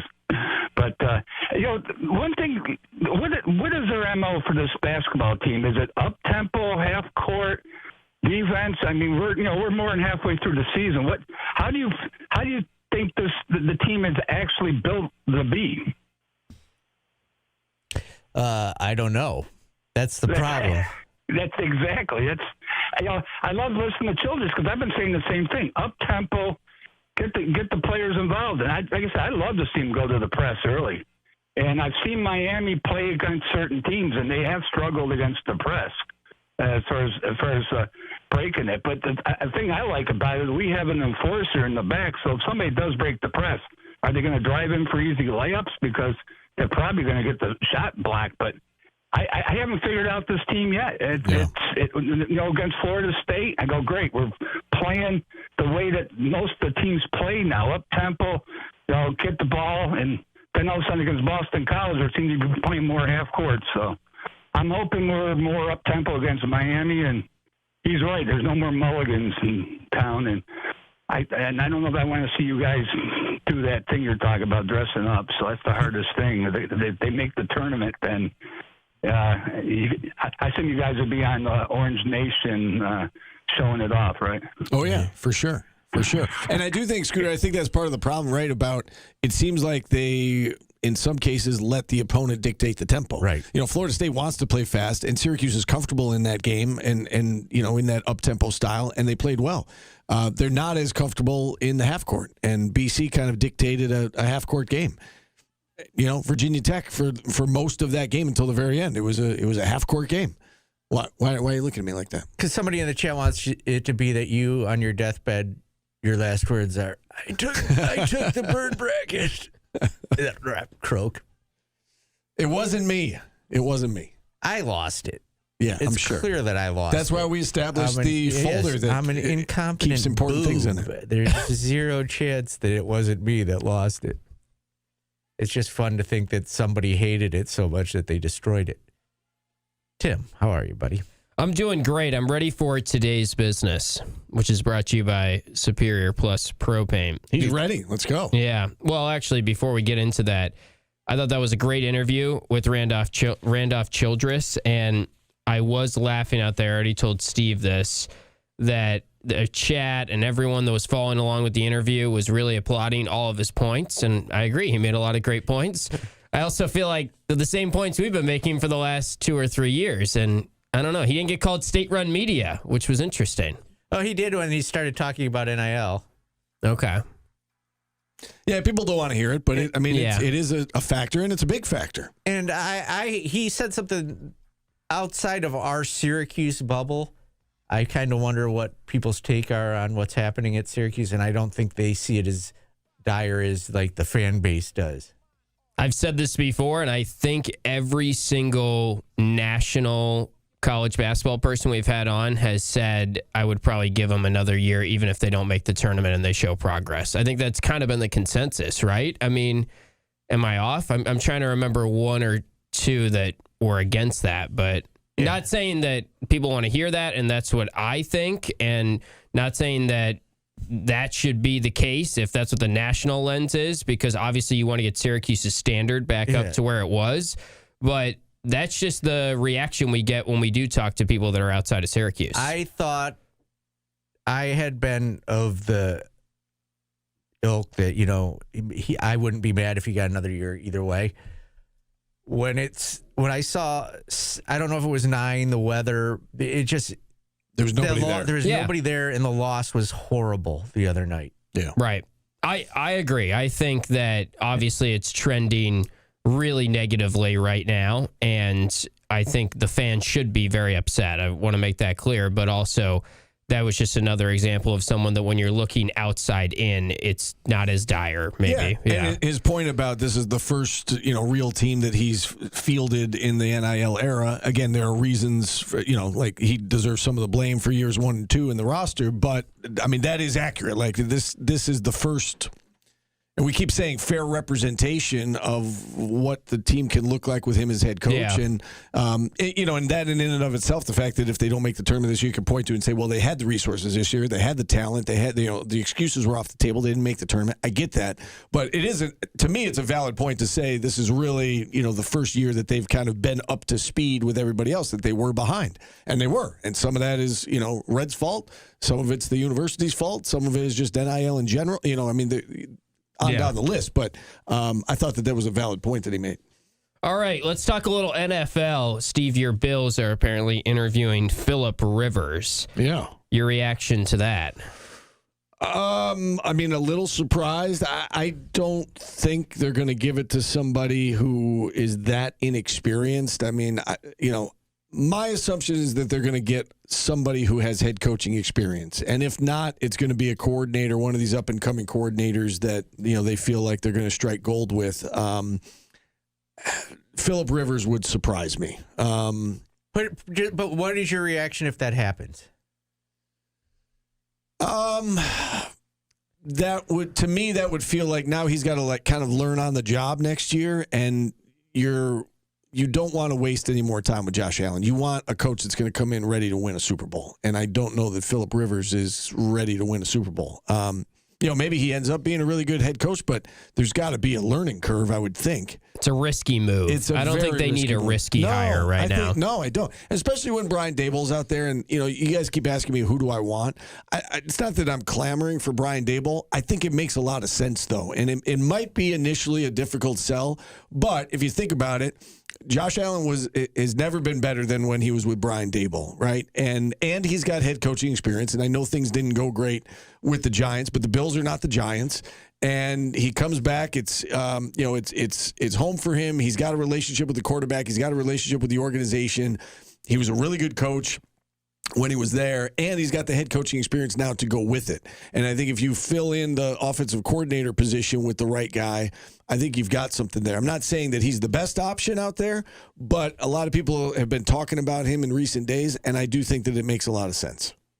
Yeah, that's probably a better hire than people would give it credit for, but I think that's a step down from Sean McDermott. I agree. And I know you feel that way too. I agree. I was talking about this with my dad literally yesterday, and I think Sean McDermott should still be the head coach. And I think it kind of came down to personality conflict, and it was one or the other, either him or Bean's got to go, and they decided, Pagula decided to keep Bean. And I think it's unfortunate because I think Sean McDermott is a good head coach. He's made some mistakes for sure, but I think I don't think they missed out on the Super Bowl the last couple of years because of him. I think this year he did arguably his most impressive coaching job to get this team to where they were, given the talent and the injuries and the all the flaws that they had. I think he's a heck of a coach. So we're finding out a couple of Syracuse football dates. We should know the full schedule next week, all of the dates for all of the Orange football games next year. That Notre Dame game, though, was apparently going to be off the schedule, and we tried to tell everyone several times it was still happening. It is, in fact, still happening. It's actually going to be the regular season finale, it looks like, inside the Dome. Notre Dame released their schedule. A lot of people making jokes about how easy that schedule is for Notre Dame. It includes Syracuse the Saturday after Thanksgiving inside the Dome on November 28th. So that will be the regular season finale for the Orange. And then UConn released their schedule, and they are hosting the Orange, which we knew. We now know the date is October 3rd. That UConn game is going to have all kinds of storylines with some of the transfers out of Syracuse, Nunzio Campanelli, and then, of course, the relationship between Jason Candle, the UConn head coach, and the new defensive coordinator for Syracuse, Vince Karras. Yeah, I mean, I hope that that Notre Dame game means something for both teams, right? I mean, you expect that it's going to mean something at least for one of them. I don't mind that it's last. I think that if it may be their toughest game on the schedule, and to put it last, that's not a bad thing, right? Because it keeps giving you something to look forward to and play for, and you hope that it means something for both sides. Yeah, I agree. Sometimes that crowd size isn't great when it's after Thanksgiving. But if it means something, it will be. Yeah, it's like that Miami game. Right. Yeah. If it's an important game, people will be there. Yeah, I would agree with that. Paulie, do you want to talk about, we haven't really dove into the baseball salary cap discussion, Kyle Tucker. It's got to happen. Did he got a $63 million signing bonus? And he's getting, Shohei Ohtani's making $2 million this year. Yeah. The Dodgers feel like, and I know it's a joke. Some people just believe that what the Dodgers have done is just fair, and I guess it is true. Like we shouldn't get too mad at the Dodgers, but it feels like they're cheating a little bit, the way that their roster is composed compared to other teams. And certainly bending the rules. Yeah. They're not cheating, but it feels like it is. Yeah. It just doesn't feel right that they have this good of a roster. See, Paul, not the smartest guy that works in this building, not talking out of school there. Not talking out of school there. Has been like, anybody could have signed Ohtani. Yeah, he's a big defender of this. Yeah, and I'm like, yeah, they could have. Anybody could have. But they also couldn't have fielded a team around him. And these guys are fielding an all-star team around him. Yeah. And also, not anyone can sign Ohtani because the small market teams never could have put together that much money. And he's like, they're making enough money off of him to do it. Yeah, but you still got to pay other players. You don't have the TV revenue the Dodgers have. Something's got to change. I think there will be a salary cap, and I think players want it too because they want the league to be more competitive. I think it's you think players want the salary cap? I do. I think I was listening to a podcast the other day, and I think it's the players' union doesn't want it, but I think he thinks there's a groundswell of the players that we're making enough money. We need the league to be equal. I think that's going to be a hard thing to convince the players. Well, not every, but the problem is it's like life where 1% of the population in baseball is making all the money. Like, not everybody's Juan Soto. Like, Juan Soto shouldn't be making that much more than everybody else on the roster. And I think there's some salty players about that. Right, but there's a trickle-down effect for everyone. Yeah. But everyone will make less. But you also know proportionally. But you also know going in that if you're not on the Dodgers, you're not winning the World Series. If you're not, I mean, I don't know. You could win the World Series, but it's worked for football. You need it. Well, I don't disagree with that. I would be surprised. I think that's going to be hard to convince the players because they could say they want parity, and I get that, but everybody's going to make less money. Then it'll become proportional, right? Yeah. The guys who are the highest paid are still going to be. There's going to be still that huge gap. It's just everybody's going to make less. But if you're paying Juan Soto $700 million or whatever, it takes away from your ability to sign other players. Like the Mets are a joke. Yeah. Like getting Peralta for 1 year, come on. Hopefully they re-sign him based on how much they gave up. They gave up some very good prospects. It's got to get fixed. I don't know the answer, but I think it will get fixed. It also just stinks that it seems like everyone is under the impression that not this upcoming year, but the year after, there's going to be no baseball. And like, can we not fix that? I don't know. Yeah. It's just like such a fact at this point that the baseball season's not going to happen in 2027, which is a bummer. I think it will. What will you do, Paulie? No, I think it'll happen. I think the players just doesn't seem good. I mean, I think the players want to play. Right. Let them play. Yes. Guys, if you build it, they will come. I'm single, and this sounds extraordinarily high for a number. How many times do you... I don't know if it's high.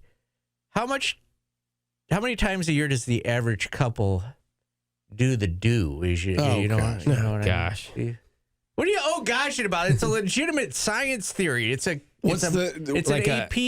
AP story. So we're guessing? Yeah. How many times does the average couple? The average couple. So this takes into account in a year. Young and old, and married and not married. I thought it was just married. Couples. Couples. Yeah. Couples. 100 times. It says there's no normal amount, but this is the average. The average. Man. You hear my guess? I said 100 times. You are high. Yeah, I was going to say five times a month. So what's that? 60? You're high too. 53. So basically just close. once. Oh yeah. Yeah, that's a pretty good guess. Yeah. Once a week is the average. You guys both went, oh God. Oh, he asked a question that was scientific. How would you know? It's a poll, I assume? Yeah. Okay. Yeah. How would I know? I mean, I just made it up, Steve. Like, I've got a weird mind.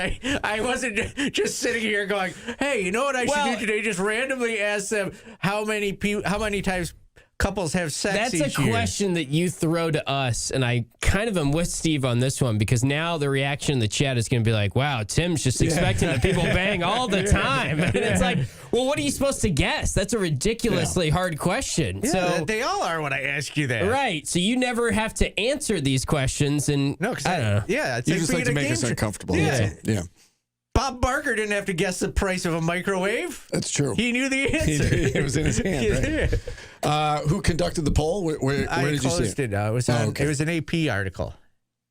There's something called the escalator theory that I didn't read into, but I saw that number in the story. Okay. And I'm not going to be asking my friends how many times. I want to know if I'm off. Yeah, 100. I mean, I got tired hearing that. Jeez. 53 is a sad number. That's a good point. But Steve's right. It's counting all ages, so that's probably, I don't know. Old people got nothing else to do. Those nursing homes are wild. They're disease infested. All right, why don't we take a time out here and then give us a little bit. Let's give us some extra time for today's, or not today's business. That was today's business. Match game. That's 53 more times than I get. Match game coming up I can't next complain. On ESPN Radio.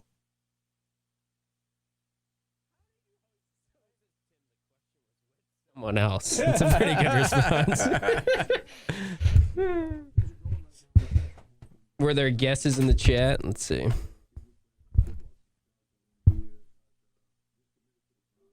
Three times a week. That's about what I was saying.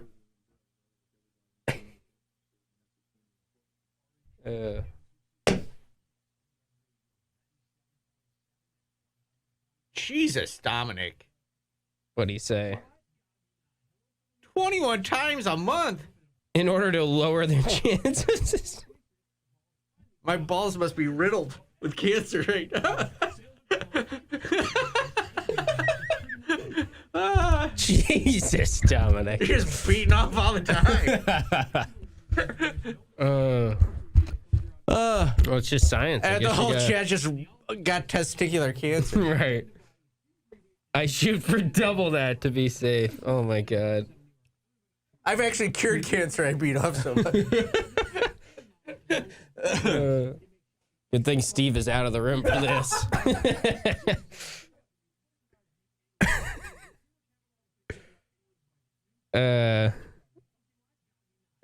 The comments are too good.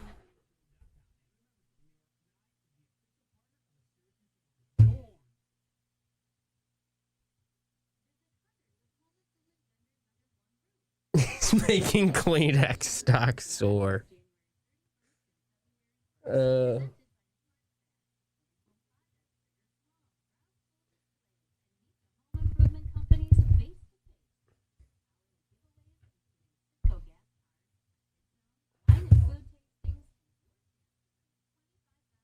Good for you, Dom.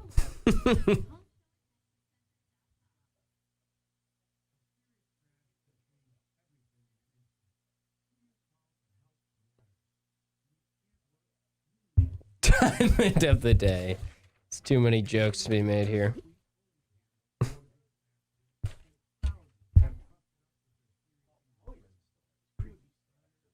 No, not really. He doesn't care about his audience. Let me get all the boxes unpacked. It's messy right now.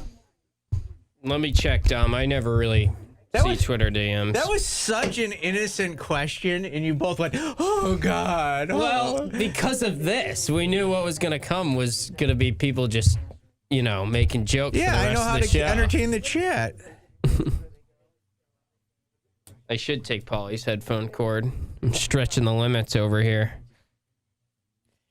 Steve watching. Here's my impersonation of Steve watching the Newlywed Game. Oh!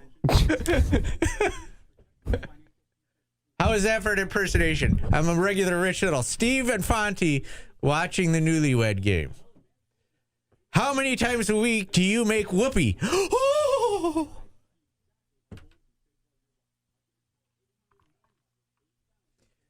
Steve, I just did an impersonation of you.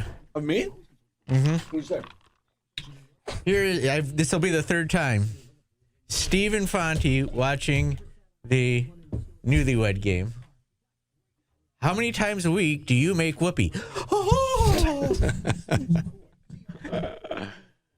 Yeah, you're better off not looking at the chat, Steve, and what has been going on in the last. Dom, that's a very nice thought. I can see if I'll get back to you. I'll see if I can put someone in touch. That's how Steve prevents himself from doing it. He puts his mittens on.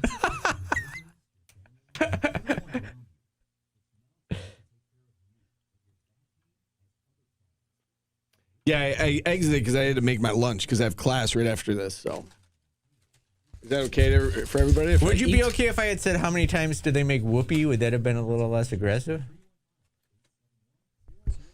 It's just a hard question to answer because your students ever ask? We talked our way through it. We got, What do you talk about on the radio, Steve? And you tell them.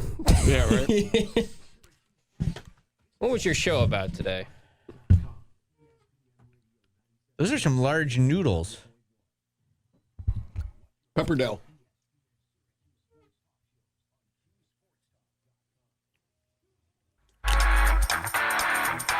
Welcome back to Orange Nation. This is a banger, Steve. The Ultramagnetic MCs. Remember these guys? I do.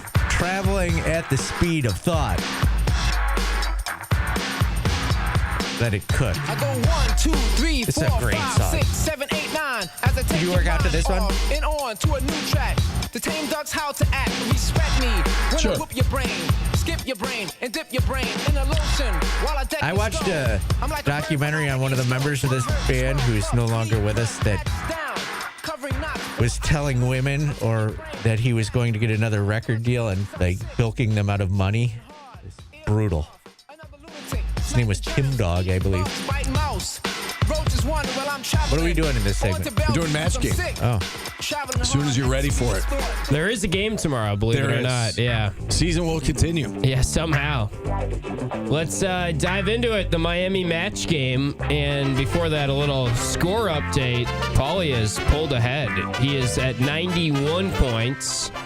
But I'm an idiot. Yeah, I'm Don't at know anything about 85. basketball. 85 for myself. Steve, you're at 82. Steve, if you want to just, partake in some collusion and try and track down Paulie, we could always do that. I'm always a fan. That always upsets him. If he's going to throw us some guys are uncomfortable questions, we can, throw it colluder. back at him. People did not like the Ultramagnetic MCs. Really? Yeah, I enjoyed it. Who cares what they think? If it was Randolph Childress's favorite artist, they would have loved it. Yeah, I was shocked you asked him about the music. That's that right. is normally a no-go for you. No, he seems like a cool dude. You've broken down that wall. I like it. Yeah. Steve was like, hey, do you like Pebbles? I was like, what the hell is this? I did. I said that to Paul out there. I was like, that felt like a breakthrough for Steve. That he asked that question himself. Like, that was a big moment. Because apparently asking about music is insulting to I you. thought it was less of a chance asking him about Pebbles than asking Andrea Adelson about Jodeci. Yeah. I learned my lesson from that. Okay. She was all over it. So, anyway. Nathan George, how many minutes in this game? He had 23 in the last game when he was battling foul trouble. Before you answer that, did you think it was interesting? Randolph almost made it sound like he knew something. Yeah. He said, "Don't be surprised in the next game Yeah. if The somebody rotation's doesn't." tighter. And then he said, "If somebody doesn't play as much as they're used to playing, or something along those lines." One thing that really did not cross my mind much during the game, and someone called into my show yesterday, said, why didn't Akir Soiree play? That was the first time all year. I mean, who really cares? But Someone said that to it. I was like, what, are you Right. clamoring for more of him? as I said to the caller, I don't think his 10 minutes a game would have made a difference, really. They also didn't They need him. disagreed. Yeah. And they went small Yeah, at times. they had Donnie at the 5. But there were some different lineups, right? I Yeah. mean, Kings played the 2 some, Donnie at the 5, Yeah. Bryce Zephyr, of course.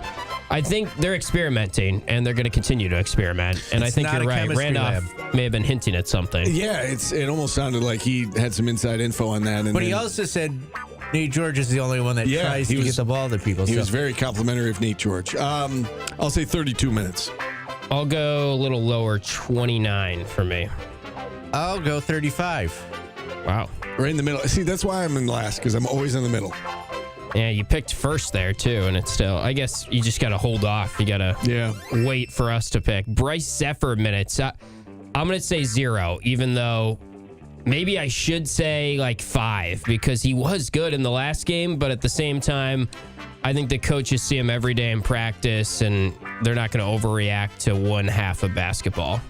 And it was foul trouble. I'm going to say 0. Yeah, unless the guards both have 2 fouls again, I'm going to say 0. All right, I think it's 0 as well, but I need to make up ground, so I'm going to go 1. Wow, I like it.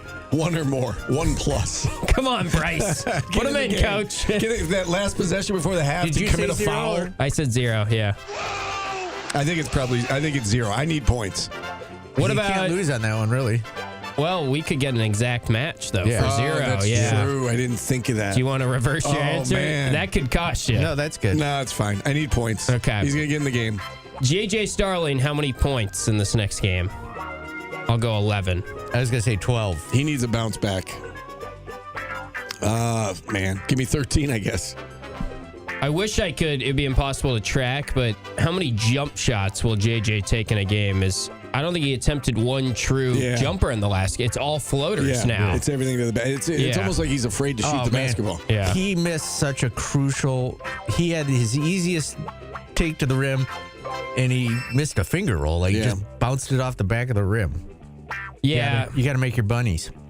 I hate to say it, but I think it has to be the hitch is getting in his head with how many floaters he's taking now. I mean, he comes around screens and he's not even thinking about a jump shot anymore. He used to do that. He's better at getting to the rim. Yeah, he is. Got to mix it up, though. Yeah. Right. I mean, if you're open, take the shot. And he does seem hesitant right now. Well, and it goes back to the conversation with Randolph where he's like, you can clog the lane if you don't have shooters that are capable. It's pretty easy to defend him in the My headphones are shorted out, and every time this headphone jack moves, I lose the audio. I can't use I'm these stretching it Somebody so much. stole my headphones.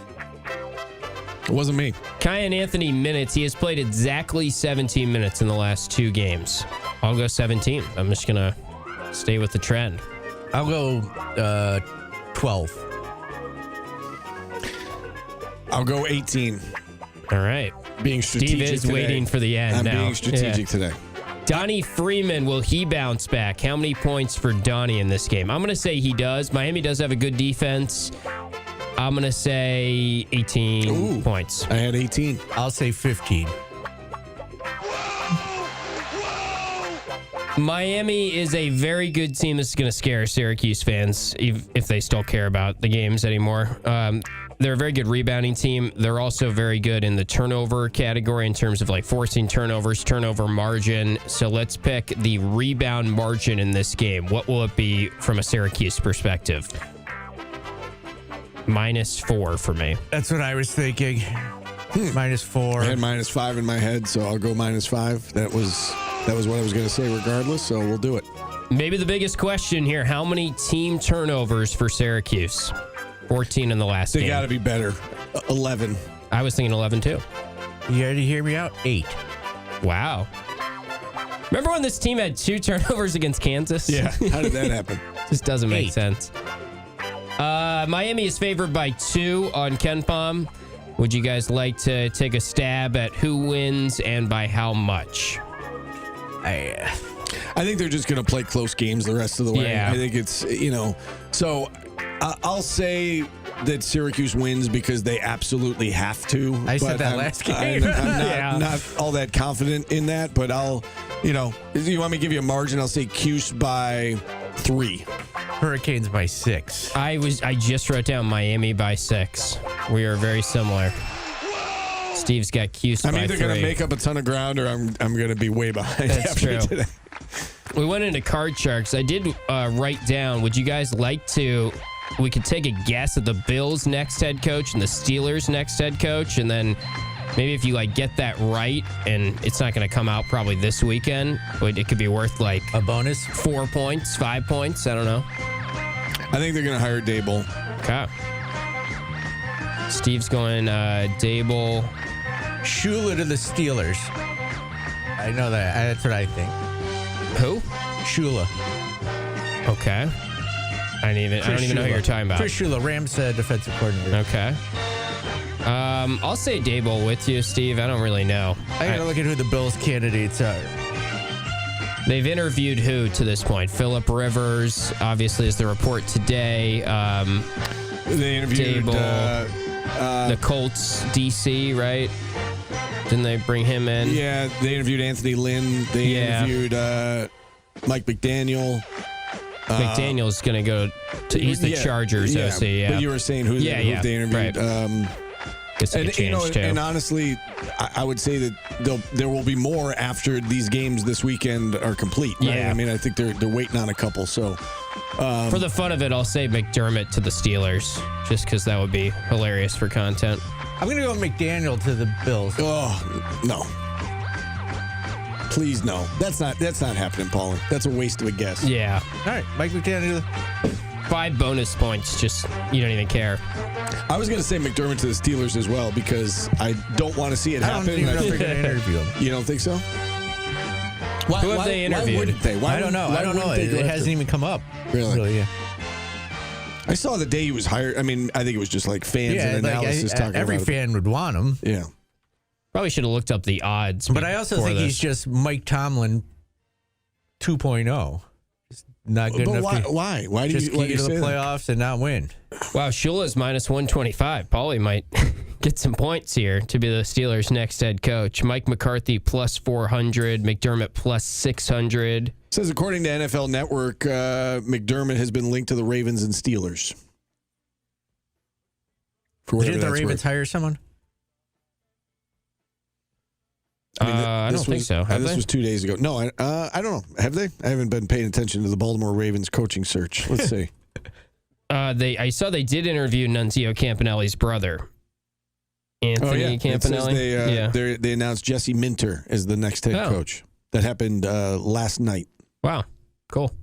Brian Daboll is minus 125, odds-on favorite to be the next head coach of the Bills. Yeah, I think that's happening. Clint Kubiak plus 340, Joe Brady plus 360, Phillip Rivers plus 500. How much money am I going to win? Is Mike McDaniel on that list? No. All right. Mike Tomlin is plus 1,300. Mike McCarthy plus 1,300. All right, that's the match game. Music's already off. You're ready to rock and roll. Want me to bump out with one of my songs? Not really, but I know you do. So. No, I didn't watch it. I just played what's on. It's just been rolling the whole time. Stepping out, Steve.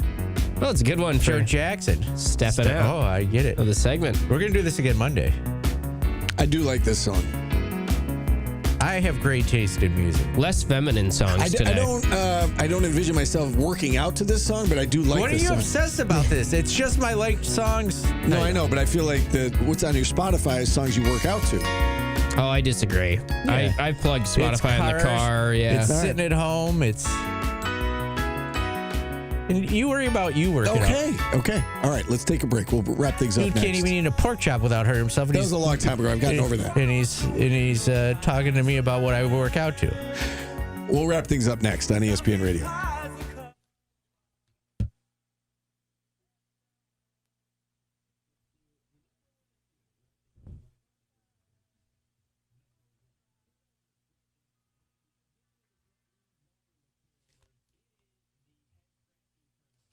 Less feminine songs today is funny.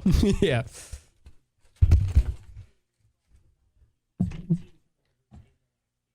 I love Joe Jackson. I love Joe Jackson and Howard Jones. Those are kind of the same genre. Maybe I'm in. I try not to just poke at all of the comments online and stuff, but someone called in and they were like, check out Tyler Betsy's dad's Facebook. Like, of course the parents are going to be upset, right? Like, if you're a basketball parent. Especially if a guy who's not playing. Yeah, like, I don't know. I mean, is it that surprising that, like, a parent, I guess he's, like, roasting Red. I didn't even look it up, but it's in the chat now, too. Like, a parent going up to the media table and saying, poor coaching. I mean. We had an uncle call in football season. Yeah.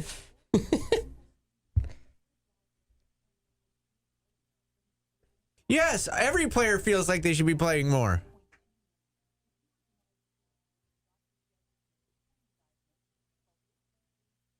Also, it's kind of like how if Red comes on here, no matter what he says, it's going to... Taylor's parents thought he should be playing more. Like, they were complaining vocally that he should be playing more. Let's see what he's doing this year. I know already, but I'm curious how bad it is. Or how little he's played. He's played 5 Oh, no, it's home games. He's played 11 games, 6 minutes per game. Remember when Pat was going to have Kadari's dad call in? What? I don't remember that. Kadari Richmond? Pat and I were arguing about Kadari Richmond's playing time. And he's like, well, I know his dad, and I'll have him call in. I said, all right, we'll be with... I think I told him he couldn't call in again until he actually got Kadari's dad on, and that rule went out. What is Chris Shula's relationship like? Is he grandson? I don't know, but Don Shula recommended Chuck Noll, and it's a whole thing with the Steelers. Let's see. His uncle, I think it was his dad, but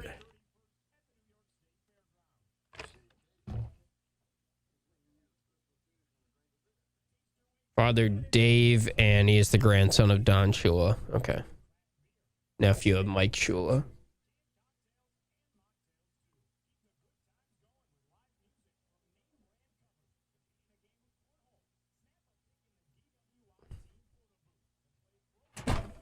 I don't know why JJ's dad would complain about the coaching. Dude's got carte blanche to do whatever the hell he wants. That dude, the whole offense is get him the ball and let him go. Let him cook. I have to finish this as I drive. I guess it is a little noteworthy, but at the same time, I feel like the stories every year from basketball player parents, like their AAU circuit, Chris Bell's dad, right? A bonkers. Dude wouldn't rebound, play defense, anything. Like, let's be honest. If your son played for Syracuse, you would feel like he's going to the NBA. And I'm not saying the parents are in the wrong here, but like, then they would want him to be playing like every second of every game. If you don't think every coach bitches or parent bitches to the coaches, you're wild.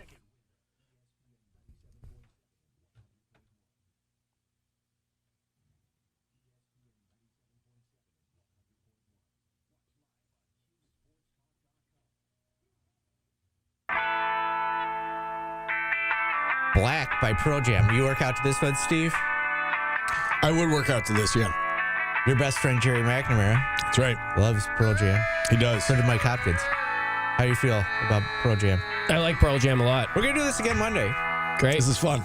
I've enjoyed it. Are we just going to say this at the end of every show? We're going to do this again Tuesday. Yes. Because I have great taste in music. I'm not even expecting a show on Monday after your comment earlier.